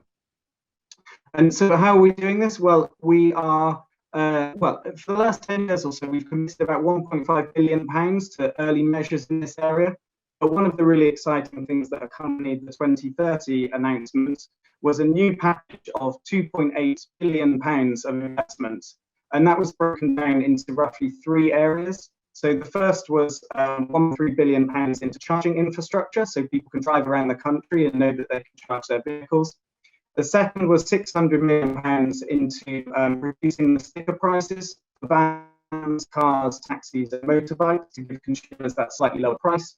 And the third was up to £1 billion of investment into companies to help generate electrification supply chains and make sure the manufacture of electric vehicles is possible. I think the question that I was posed before was about how are we shaping the EV market? And I think the response to that, certainly how we think about it in the UK, is about fundamental system transformation. So from the consumers to the auto sector, to the energy sector, to infrastructure, commercial sector, to investment in R&D, these things need to all work together, and we need to look at holistically what that system needs to change. And so just to take a very simple example, we hope that the government investment in R&D to help batteries extend their life means that consumers are more confident to buy the cars, they know they can travel further, which means that automakers build more models, and that increases market share of electric vehicles. That means the energy system secures investment to cope with the increased demand on the energy system, and that in turn drives the commercial approach to infrastructure so that people can charge. So all those things fit together for us into one system.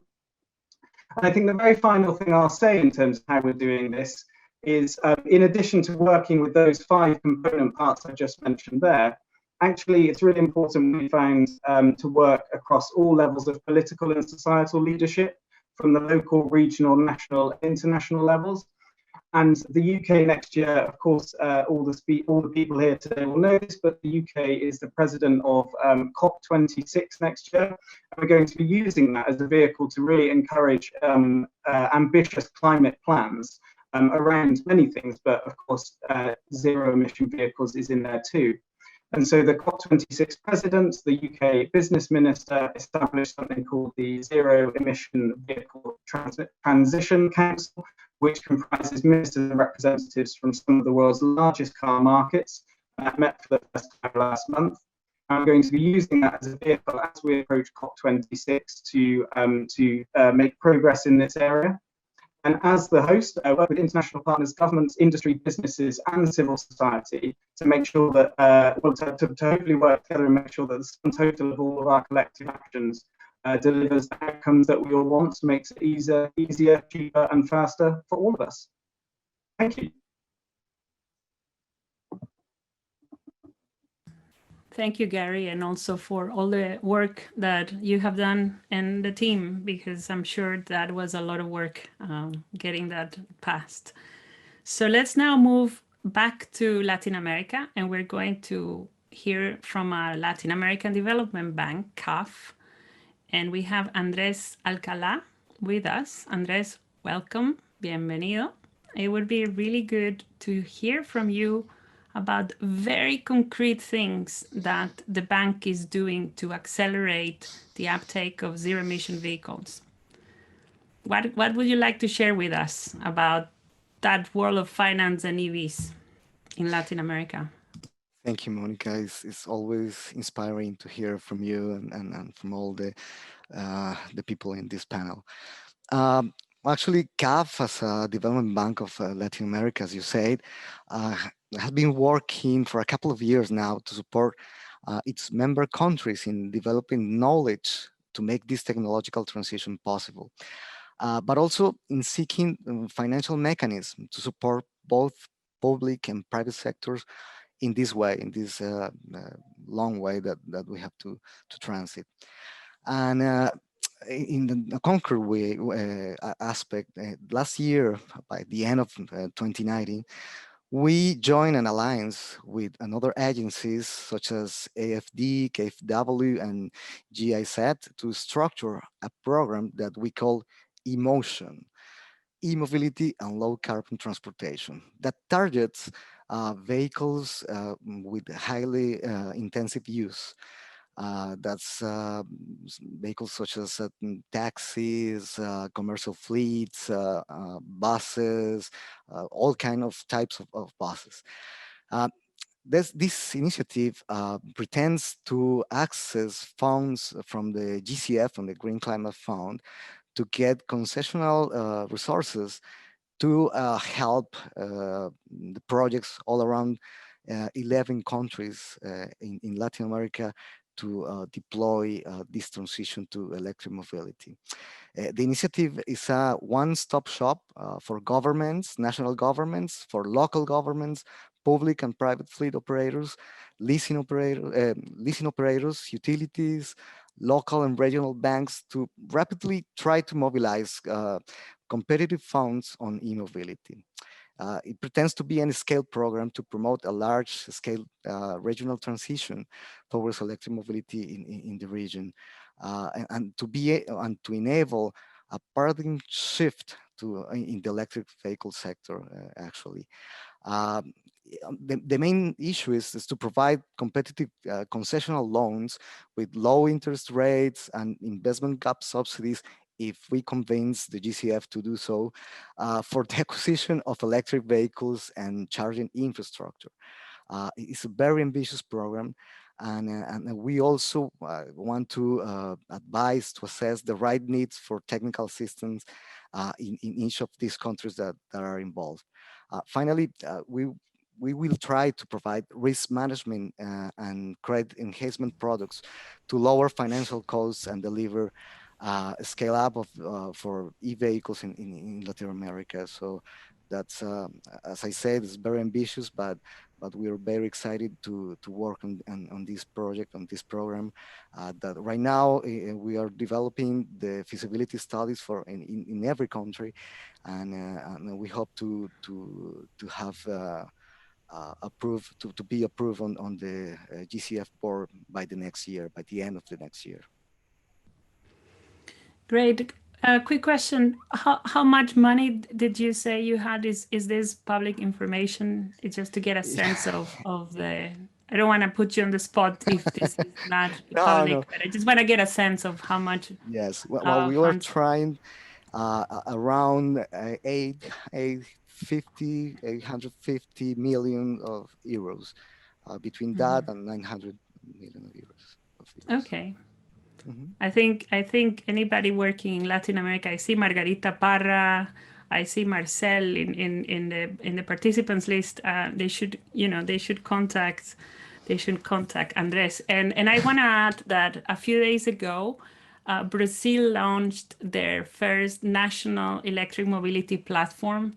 It's by non-state actors. It brings a lot of companies and stakeholders. So despite COVID, despite the horrific pandemic, very positive things are happening in Latin America, a region that has been very badly hit. So I want to make sure we celebrate that. And one of the key people behind that platform is with us tonight. So it's very good to see him in the list. And since we're having a conversation about not if, but how to do things, it's very important to also hear from the demand side. And we have with us Ryan Richards from Green Tech, And one of the reasons why we have Ryan here is because that company is doing something very bold, which is a commitment, a public commitment to electrify everything between now and 2030, which is a proper race to zero. And it's great to have you here because we want to hear from somebody who is actually working on the ground inside a company.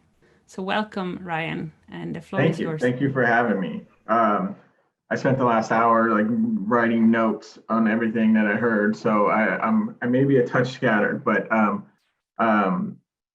yeah. So Genentech is a member of the Roche Group. Sustainability is one of our mainstays. You can't do what's right if you don't start in your backyard, and part of that is making sure that we do everything that we can to remove carbon emissions. So I'll speak mainly to the Genentech portion in the United States, but we have three major focuses, and it's in employee transportation. As one of the larger employers in the Bay Area, we have anywhere from 15,000 people on campus at any pre-COVID time. So we have partnered with BYD and have accepted their first double-decker electric buses. We have 21 total electric buses of our 70 bus fleet, and we have committed to moving to 100%, 80 to 100%. Let me leave that window open, but by 2025. So, and we have a firm plan in place to get this done. So that's one of the fleets that we're way more confident in when we started this process. The other of having a campus the size of a small city is moving people around campus. We're confident in that as well, even with our hilly locale. But also, how do we move product and materials around campus? That's where we start to get off into the weeds, where we're not certain how we're going to solve that, but we're taking that leap of faith with our EV 100 commitment. And then we get into our salespeople fleet. So that one we don't have solved, but we've started the process. So and stop me whenever you like. But there's a spectrum of problems that are out there that, quite frankly, our desire to solve isn't good enough, and we need help in moving this policy along. So it's more waiting for the industry to catch up. We'll start the process with the thought that the industry and the governments they work with will push this along, and we'll have a solution by the time we need it.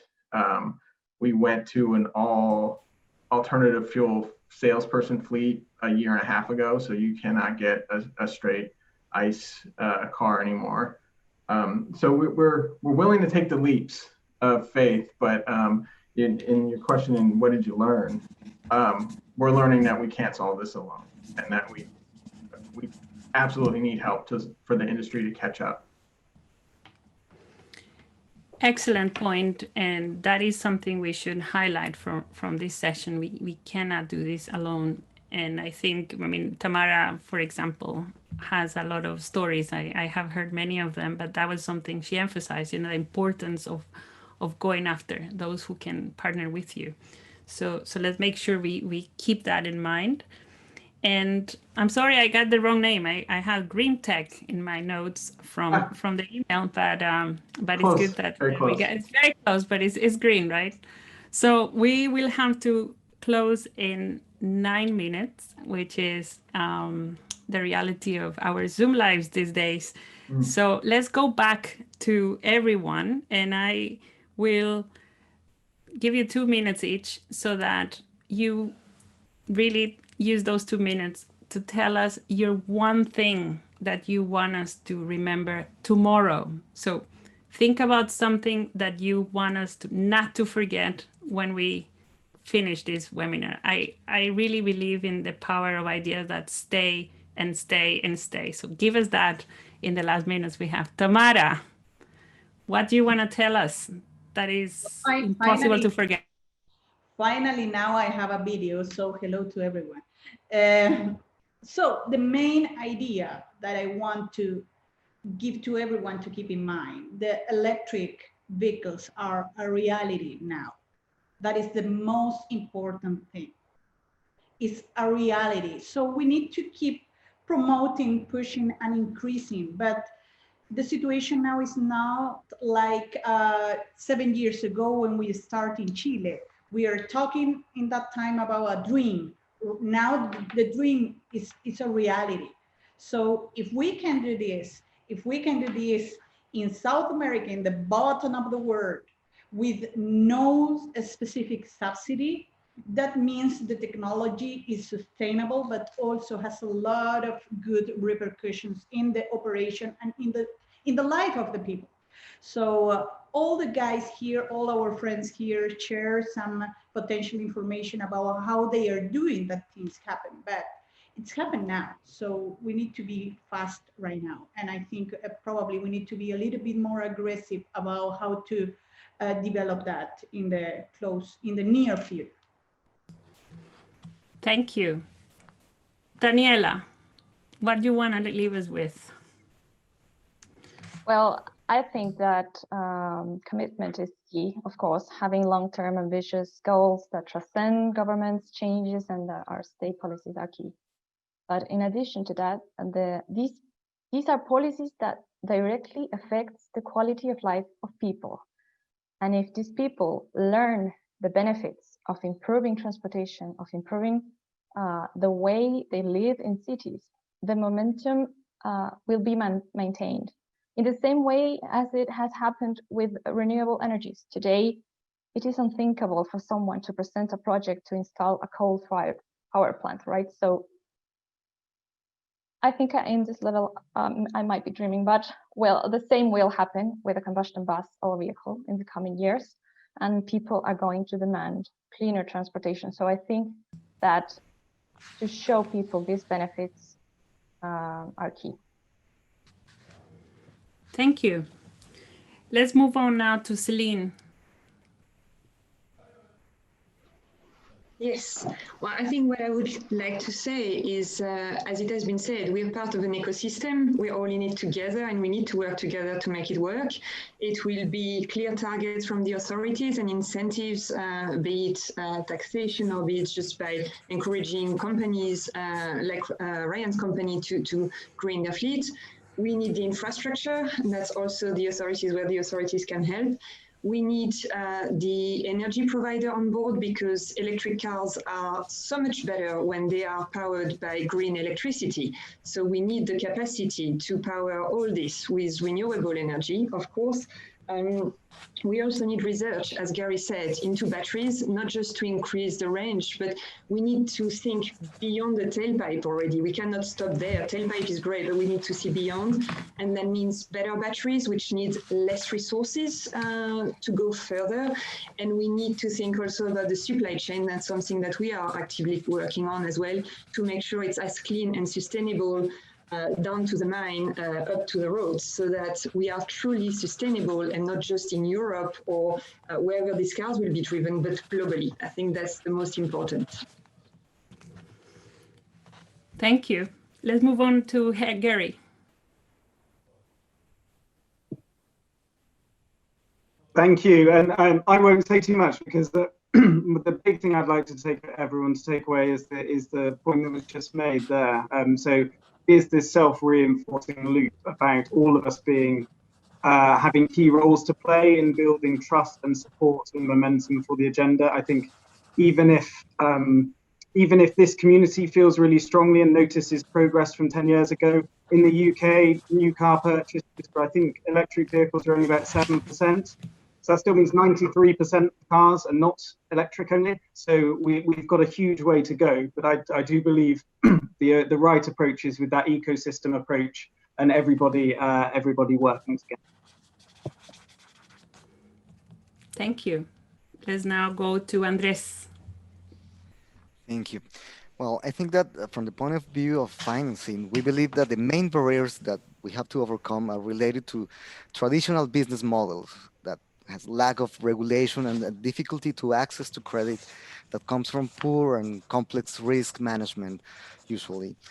We understand that in the current context, there is a great opportunity to innovate in this business model, and in the way that the transport service is provided to improve its quality and above all to achieve sustainability over time. In this sense, I think that all stakeholders have an important role to play. And from the development bank side, I strongly believe that seeking for flexible and adaptable mechanisms and instruments to make financing these projects possible or make them bankable is one of the main or our main objectives to develop.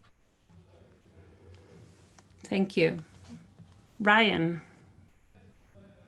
Yeah, I think our main takeaway is that we are hoping that this momentum continues to drive policy for innovation, so that as we move to solve these problems, that we're not creating our own suppliers, that there's a plethora of suppliers out there competing for this business, and the growth continues.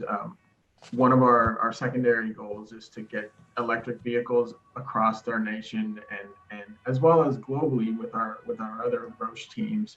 But we realize, and this was from the last session, we realized that seeing a work car being a battery electric kind of is incremental to growth in these states that may not have the infrastructure now. So it's crucial that we get some help with the policy in helping everyone grow this, because it's the one category that benefits everyone on this panel, everyone in the audience, everyone. Thank you. And thank you also for sticking to 2 minutes. That's impressive. And we are about to close this panel.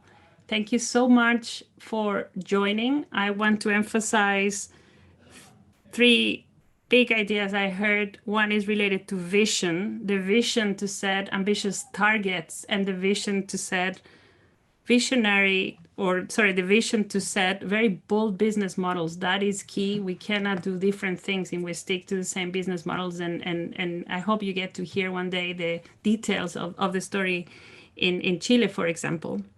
Second, action on the ground is not just the technology, but it's also money, it's also different ways of building these ecosystems with different stakeholders. So I'm sure that we will need to get more details about that, but there is something very powerful about the fact that all of you are very clear that this action is not about incremental changes only, it's about leapfrogging. And I think that is something that we need to be very unapologetic about when we talk about transportation this decade. It's about going to zero. It's not just about improvements. And then the collaboration came up a lot, trust, support, and I would really like to finish with building on the point we heard from Ryan, which is ask for help. We need to know where to go when we need help, because we will be doing a lot of big things, but at some point when things get tough, we need to know where to go, because we can't afford to fail. So thank you so much to Sheila for putting this together. Thank you to the panelists. It was great seeing you, meeting you, and thank you to the participants for staying, especially those who are here and it's late for you. So goodbye and see you next time. Do I have to move to Sheila now? Yes. Thank you so much, Monica, for taking us through that incredibly interesting discussion of the real world examples, as it were, of people really getting down into the weeds and trying to move fleets away from high emitting vehicles and towards this zero carbon future that we're all aiming towards. And thank you also to Britta for the first panel, which I think took a really smart kind of global overview, a particular focus on Europe and the US, but a good sweep of the key issues. And there's a lot to take away, but what we're very lucky to have, I think, in this final panel are a group of people who can pick up on some of the very specific challenges, not just emerging in the contributions from our speakers, but also emerging in our chat and our Q&A around some key issues and challenges around consumers and consumer acceptance, around financing and unleashing the investment, which some of our speakers, as Celine mentioned, are particularly important to get the investment in place that is needed, around the impact and the implications for less developed countries. So lots of issues there. And as I say, a panel in this last part of our session who I think are very well equipped to deal with those questions. So what I'd like to do is ask if Rachel and Rob and Rana and Per and Alan would put your cameras on so that we can have this as a panel where we can all see each other. And not least because if any of you want to chip in at any point, you just wave at me and I can actually see you. And I'd really like to kick off, if I can, with you, Rachel. So I should say Rachel Moncrief is Deputy Director of the ICCT, International Council for Clean Transportation. I always get my for and my on confused. Working in these issues, one of the things that came through time and again, Rachel, it was mentioned by Drew, by Daniela, by Annalisa, is consumer information.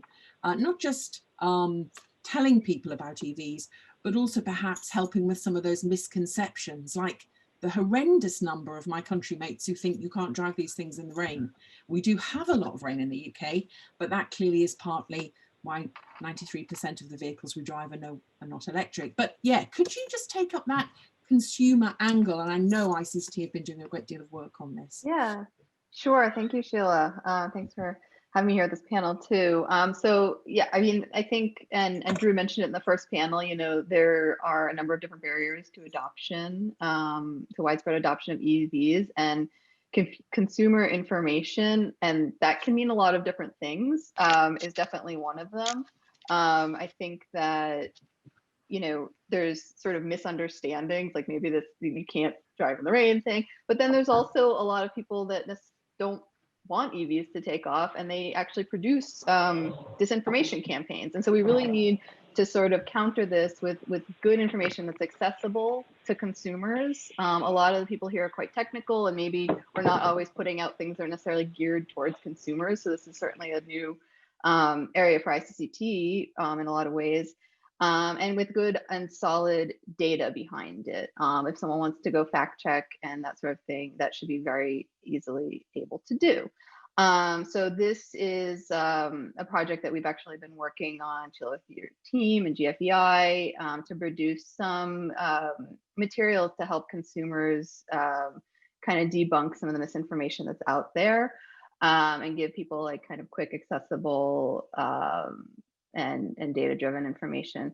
And we do actually have a little clip to play. So I'd like to introduce that now. We've produced sort of a package of materials. I believe they'll be accessible on the GFEI website, as well as the ICCT website, as well as I'm sure it'll be posted a lot on social media and that sort of thing. I'm sure we can send out a link to the participants here. And we've produced a series. We're looking at, for example, debunking the myth on whether EVs have sufficient range to be useful, whether they're cost effective, whether, you know, if the charging time is a big impediment, and, you know, how accessible charging infrastructure is. And lastly, and very importantly, are EVs really good for the climate? This is one that, so this is the little clip I think we have queued up right now. So hopefully someone will be hitting play shortly.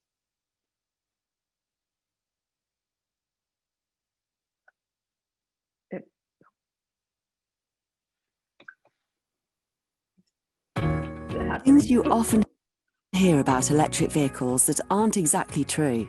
I've read that electric vehicles are no better for the climate than conventional cars. That's not true.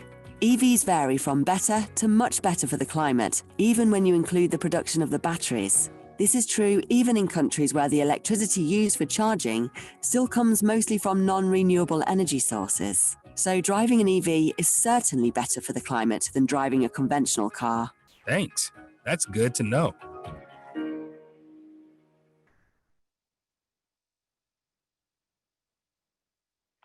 Thanks, Rachel. Yeah, thank you so much. And I think what is kind of pretty magical about this material, and I've been lucky enough to see more of it than just this one snip, we have a longer film and there are many other aspects to the work, is the combination of detailed technical analysis with accessible information. I think to be able to say very simply, yes, they are better in every situation is really very powerful. But then it is only perhaps ICCT who could back that up with such detailed information. But one of the key issues that runs through that skepticism, I think, is a genuine concern about sources of energy. And this is a point which came up a few minutes ago in the chat conversation from Henri, and he made the point, but how clean is the electricity? How clean is the power? Now, your short film there indicated that, and it doesn't matter in the balance, but ultimately it will matter hugely. And we have with us today Rana Adib, who is Executive Director of REN21, which is the Renewable Energy Policy Network. And that's a public-private multi-sectoral stakeholder network, as I understand it, Rana.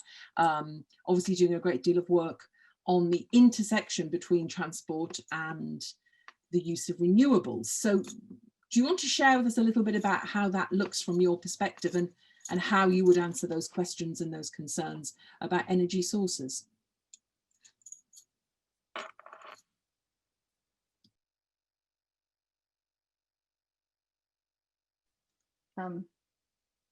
Rana, you're unmuted, but we can't hear you, sadly.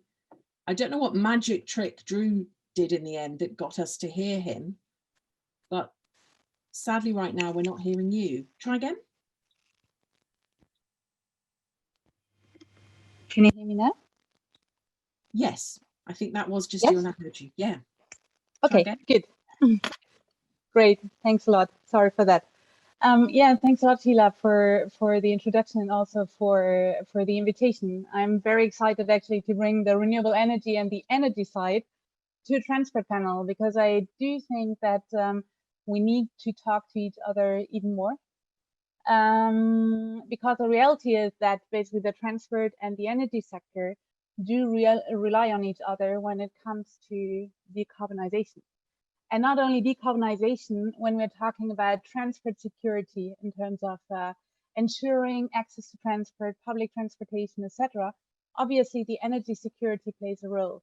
We have very similar basically approaches in terms of infrastructure planning, so long-term investments, fossil fuel-centered economies, and clearly many myths and beliefs which are still existing. So when I saw basically this clip on EVs, we are speaking about myth debunking all the time on the renewable side, because there are many players who still prefer to keep basically some myths existing. From the renewable side, very clearly, and I think that is something, since the sectors depend on each other, it is fundamental today that renewable energy is integrated in the avoid, shift, and improve approach. The reality is that obviously, if you have fossil fuel-based electricity, considering the fact that the EV is much more efficient, the balance is positive.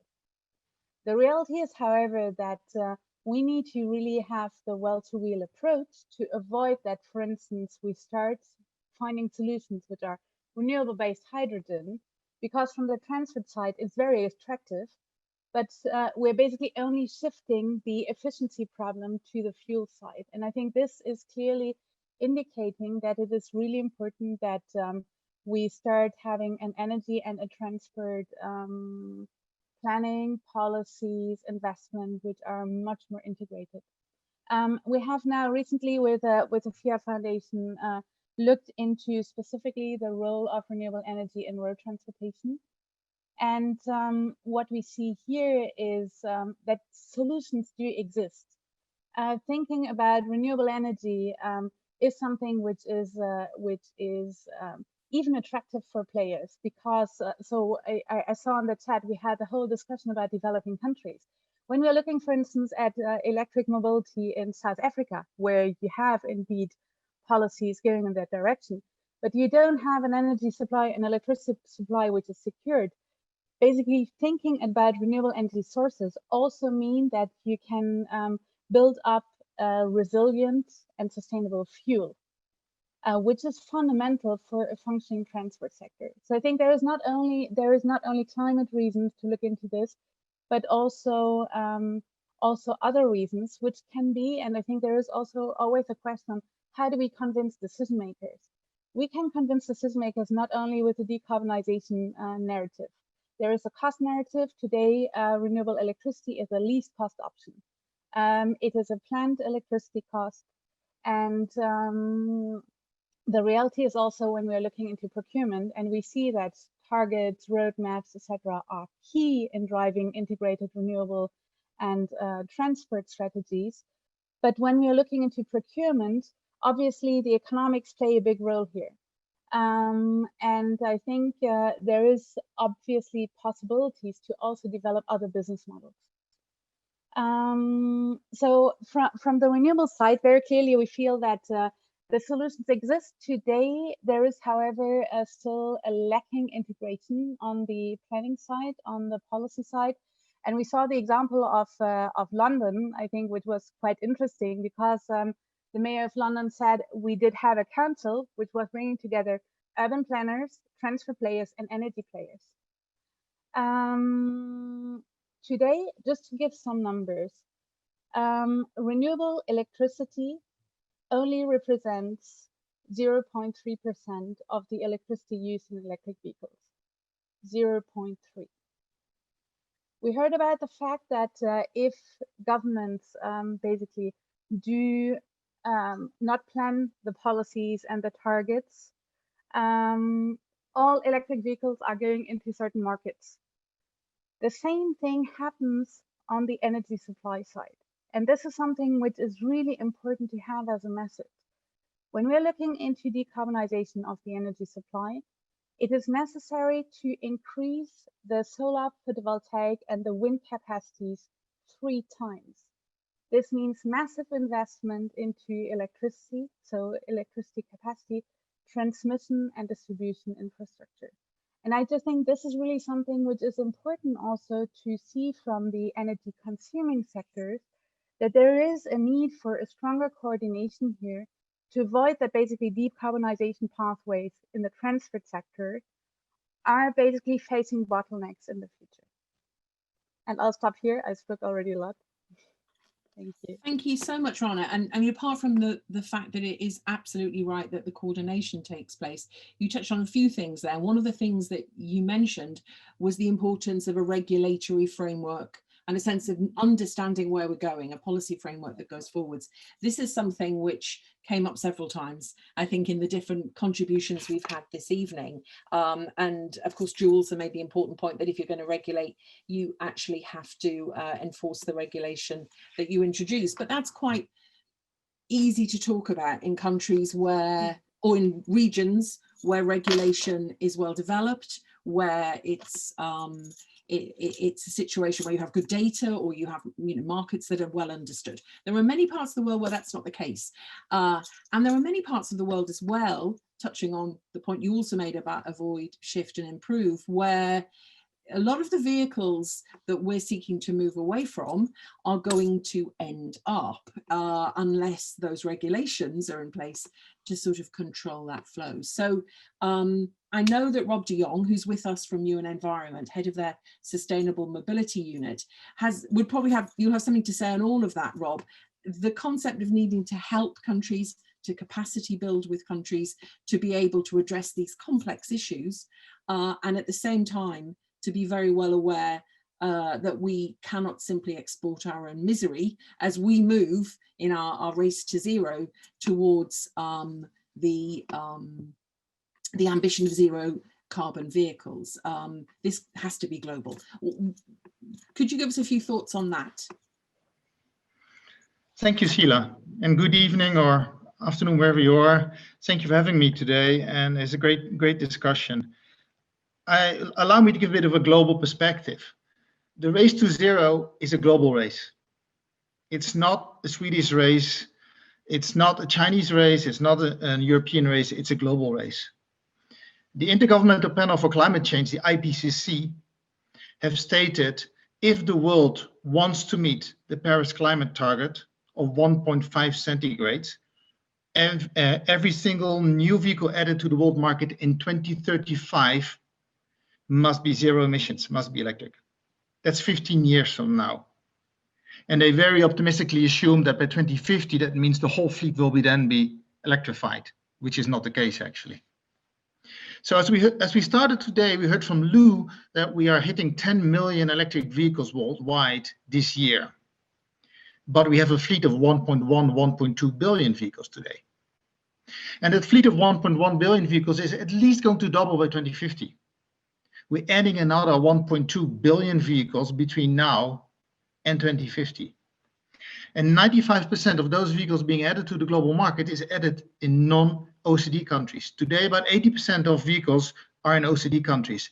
In 2050, 3 out of 5 vehicles in the world is in non-OECD countries. So we need to look at the global approach to tackle this. And so, for example, you mentioned today, when we dispose of our vehicles in developed countries, we send them to developing countries where they drive around for another 15 years. If you want to achieve those IPCC targets, that cannot happen anymore. We cannot send out all diesel vehicles that are not fit for purpose anymore and have them drive around another 20 years in Africa.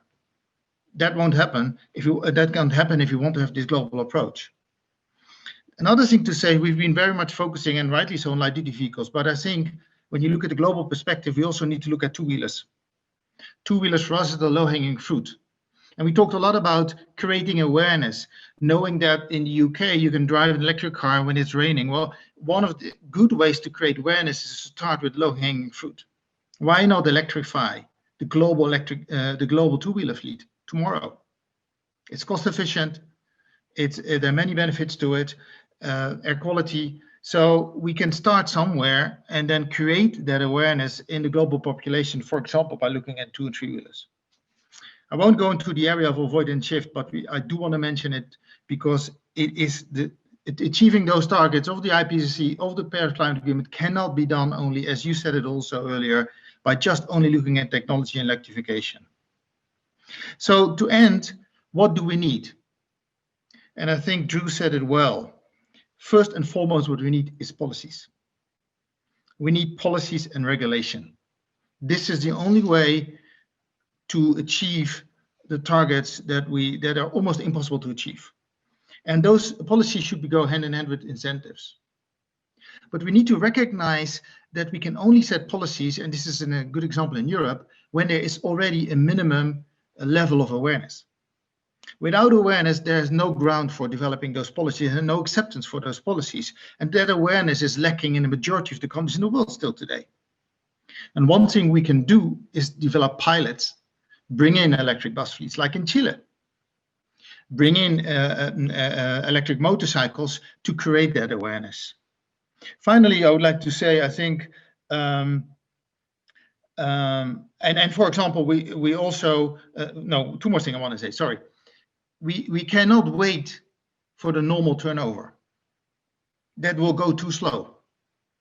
A car that is on average 15-year-old is now being exported on a 15-year-old to Africa, where it goes on for another 20 years. We can't wait that long. So as much as we need to look at the front side, how do we get more EVs? We also need to look at the back side. How do we take away the old ICEs, internal combustion engines, so that we can achieve those targets? It cannot be a policy of one side. It needs to come from two sides. And again, I give the example, we should stop sending those old used vehicles and recycle them in our own country so we can have a quicker turnover. The last thing I want to make, and it was mentioned already, is ultimately we need a political approach. We need the politicians to step up and to come with a global approach. And we've seen it in the energy sector. It was just referred to. We've been quite successful in decarbonizing the energy sector. I think somebody earlier said nowadays we're not talking about anymore building coal-based power plants. In a relatively short amount, the renewables have really taken over. But we also recognize that the decarbonization of the transport sector has completely stayed behind. And so we need a political answer to that. And I think, as mentioned earlier, COP26, the climate meeting that will take place in the UK in this year, end of next year, is going to be crucial. There's very many players that really at political level want to focus at COP26 at decarbonizing the transportation sector. And all of us should work together to put this on the table of the politicians at COP26, because otherwise we miss an opportunity. So let me stop there. But I think there is a huge challenge still to have that global approach. Thank you. Thank you so much, Rob. And yes, I couldn't disagree with anything you say. I think in particular, the point you make about the need for brave politicians, this links to Monica's point about vision and boldness. We do need that. We need that energy and that incredible positivity, the art of the possible, which is a little bit what we heard in the previous session, but all the time providing the evidence, the support, the ideas that are going to back up and fill the gaps in the difficulties with pushing that forward, I think. And somebody I think who is right in the middle of trying to do that in a part of the world which may not always have the resources that we have when we talk about Europe, where EVs are growing in number, is Alan Banco.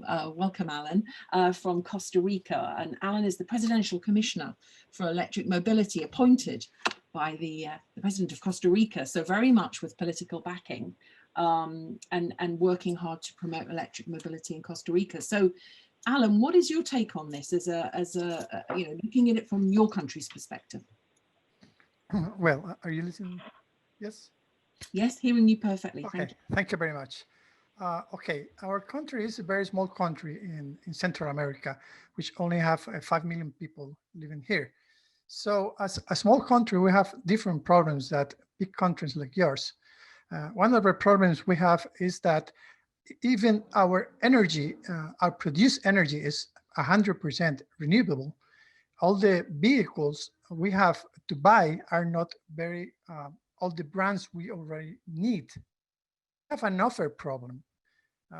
To solve that problem, what we need is to give several different ways to charge the car.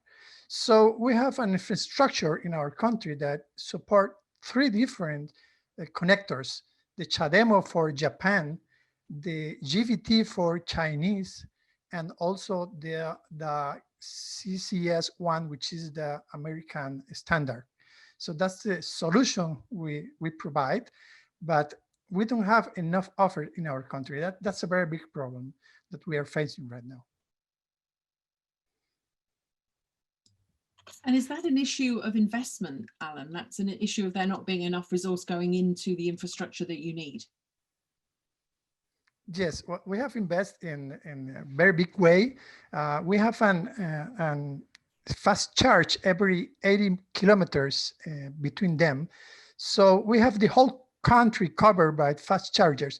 I am not sure if we are the only country. Probably there are other countries that have the same situation, but in our country, you can travel from frontier to the other frontier in an electric car with no problem at all. But as I told you, we have this offer problem in our country.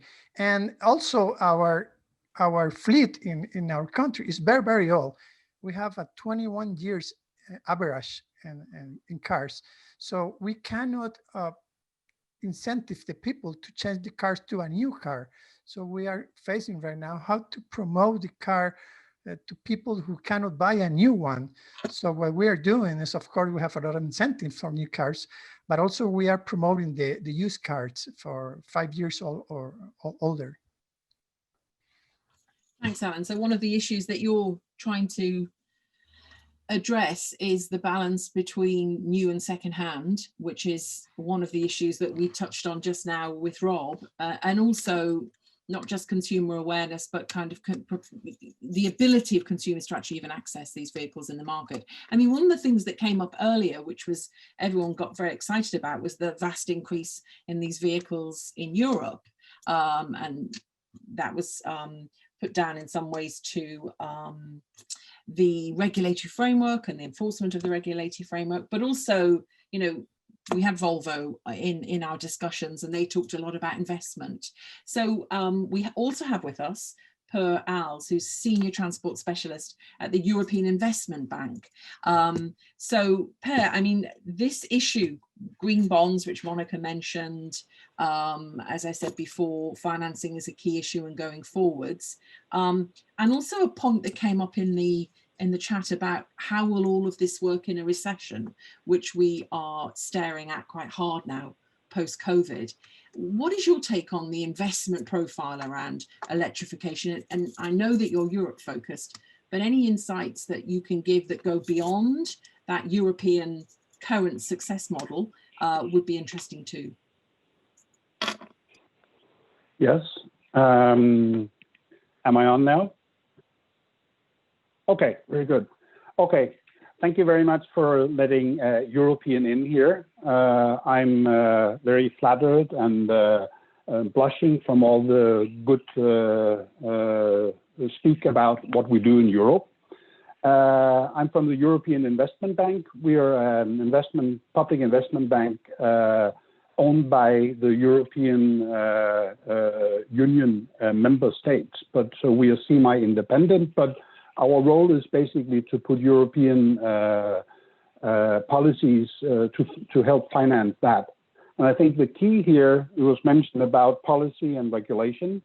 The European Parliament and Commission, they put in a so-called Green Deal, where Europe should be a carbon neutral continent by 2050.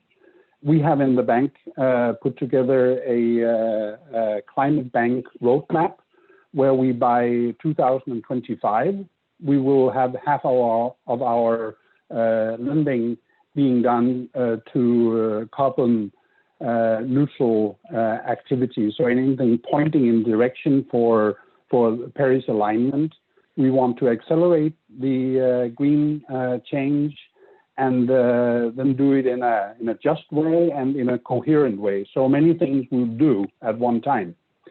To put it very, very briefly here, I can say that what we basically are up to in transport is to say that it's typically expensive. It costs a lot of cash up front because you have to buy a relatively expensive vehicle. You have to get some charging infrastructure. And to do that, that costs cash. And this is exactly where a bank can come in, help you with the cash. And then in the longer run, since vehicles will last longer and they are much more energy efficient, then in the long run, the total cost of having an electric vehicle will probably be the same or around the same. But if you don't have the cash, you won't start there. So this is our key element here. And we are focusing much on the public transportation sector, both because efficient public transportation is good for the climate. And then also we have what we call captive fleets. You have large number of vehicles, and thereby it is easy for us. We deal in relatively big projects. Then we have an opportunity to make quite a mark over a relatively short time. So it was mentioned about the policy and regulation. There is something called the Cleaner Vehicle Directive in the European Union, which points to that half of the vehicles should be zero emission from 2025.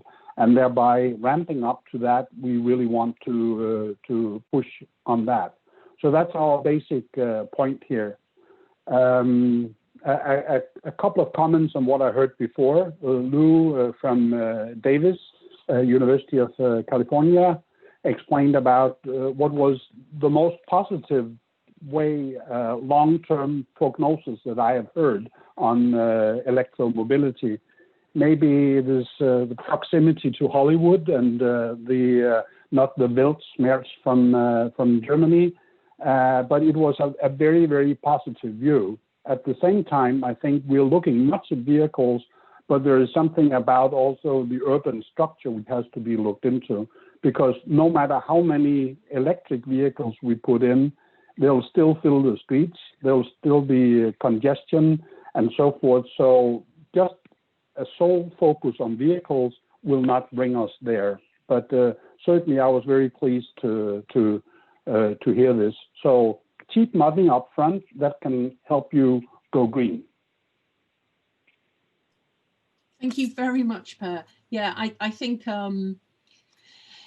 there is no doubt that, you know, we wanted to be positive about going forward, and Lou's perspective was indeed that in some ways. But at the same time, I think what's very important about these sessions, apart from the awful fact that they're very limited by topic, and so many of the interesting things that have been raised are sort of away from our core theme, which is this desire to see where we really are on electrification of light duty and whether things are going as they should, is that there are issues we must face. And as this is an en route to COP26 event and very much part of a process which we hope will go forward and roll out and result in further events and useful inputs into the COP26 process, and given that we are not far from our time, I would really appreciate it if everyone on this panel could give me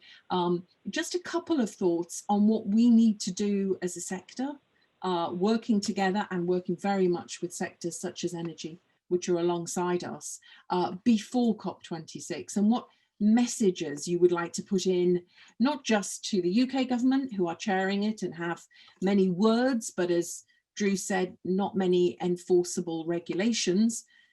What do you want them to hear from your perspective if this race to zero around the light duty fleet is actually going to happen? And I absolutely realise it's not going to happen by COP26. But if we're going to stay on trajectory, what would you say to them? Can I ask you that first, Rachel? Thanks, Sheila. Yep, I'll try to be quick because I know you're trying to wrap up. I mean, I think this is critical. Like to me, the message is we don't have that much time. We have to act extremely quickly. You know, we know the technology that we need to get there very well. And we know what the key drivers are. And it's really like the onus is on them. I mean, they have to put these policies in place. They have to give the fiscal incentives. They have to support the consumer information. They have to invest in infrastructure. They have to do all of those things, or we're not going to make it. Thank you very much. Short. No, it's great. I mean, they have to do all those things. I mean, no one said politicians should have an easy ride. So Rana, you covered quite a lot of ground in what you said, and I know you're keen to see coordination. Is there anything else? And you can be, you're not in this specific sector. You can be forthright if you like. I think we have a lot to learn from your sector, but yeah, what would you say? So the first thing I would say is, don't speak about decarbonizing transport without looking at the fuel.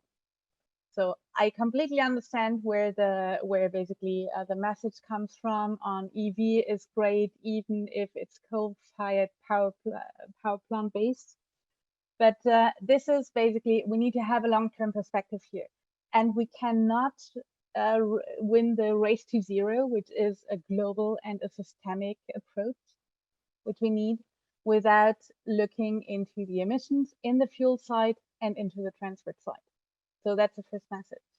With regard to this, and I think I'm sharing basically a learning from the renewable side. We are very, very excited in the renewable sector about a growth rate between 2013 and 2018 of 21.5% on the renewable side.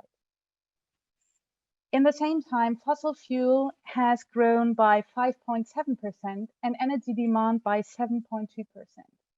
So when you look at the growth rate of renewables, that's perfect. But the level where the growth is starting is really small. There is only 11% of the energy demand, which is basically covered by renewable energy.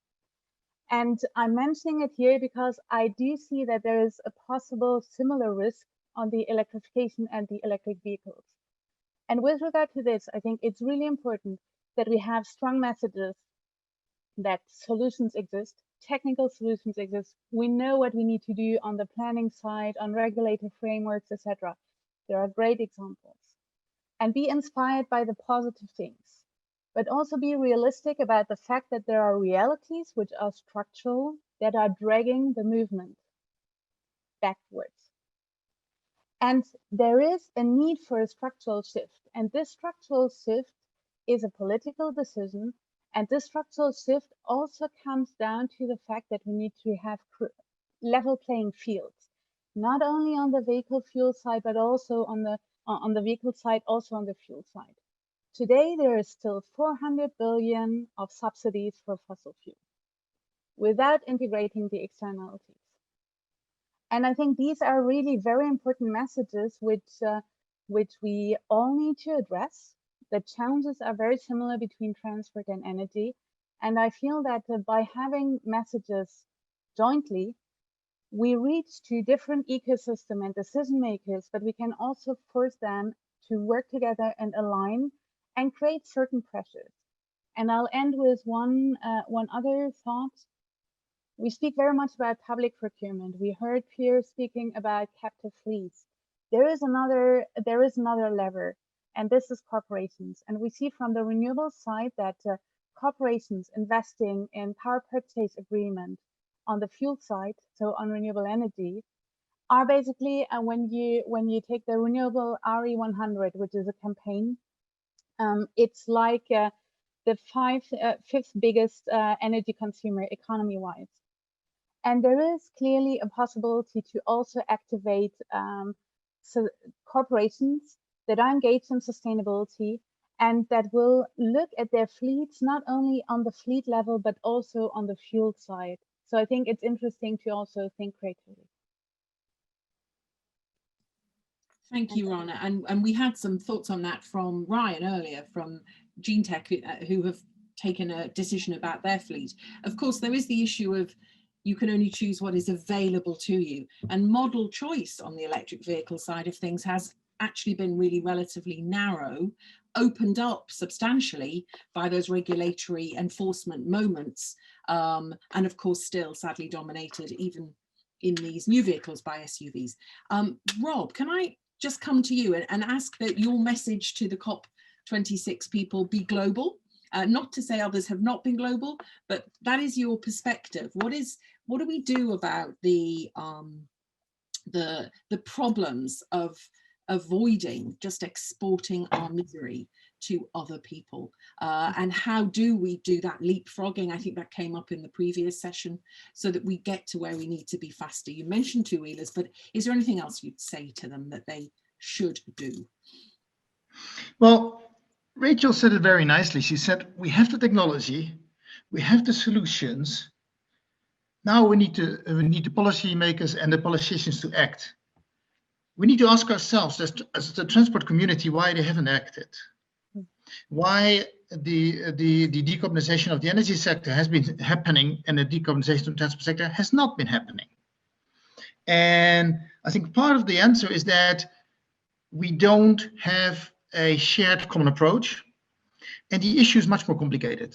2.5 billion individuals driving around their own private vehicle are much more difficult to influence and change.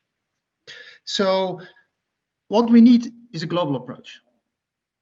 And what we need is an offer for a global roadmap that the international community can see themselves adopt and implement.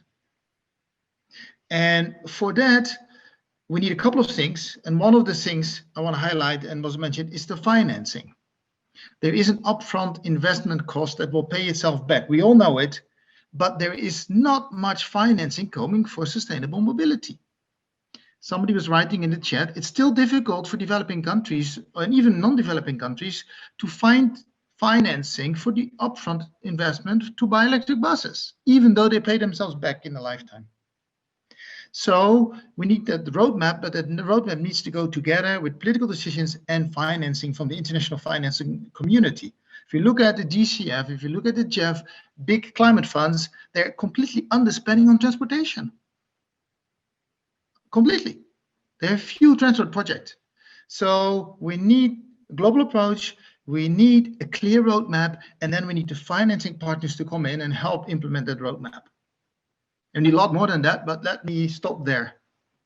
Yeah, that's a good start though. And the financing, as I think was mentioned earlier, as I've mentioned, if it's public sector is going to get tougher in a world where resources will be limited. So it really needs the private sector financiers to step up too. And Per, you touched a little on that. I know that's not exactly where you're based, but with that in mind, any additional thoughts from your side for our COP26 negotiating team, for our climate champion team, for the people who will be in rooms debating this in greater detail than we are even now? Okay, I will say we are based in Europe and most of our work takes place in Europe, but aside from Canada and US, we are worldwide, often together with other investment or development banks like CAF or World Bank. On this, I will of course offer that you expand our climate bank roadmap to a worldwide roadmap on this. We are transport investment is about a fourth of what we do in the European Investment Bank, so it is quite large. We have more than 350 billion outstanding loans on transport, so we hope that it will keep up the good work.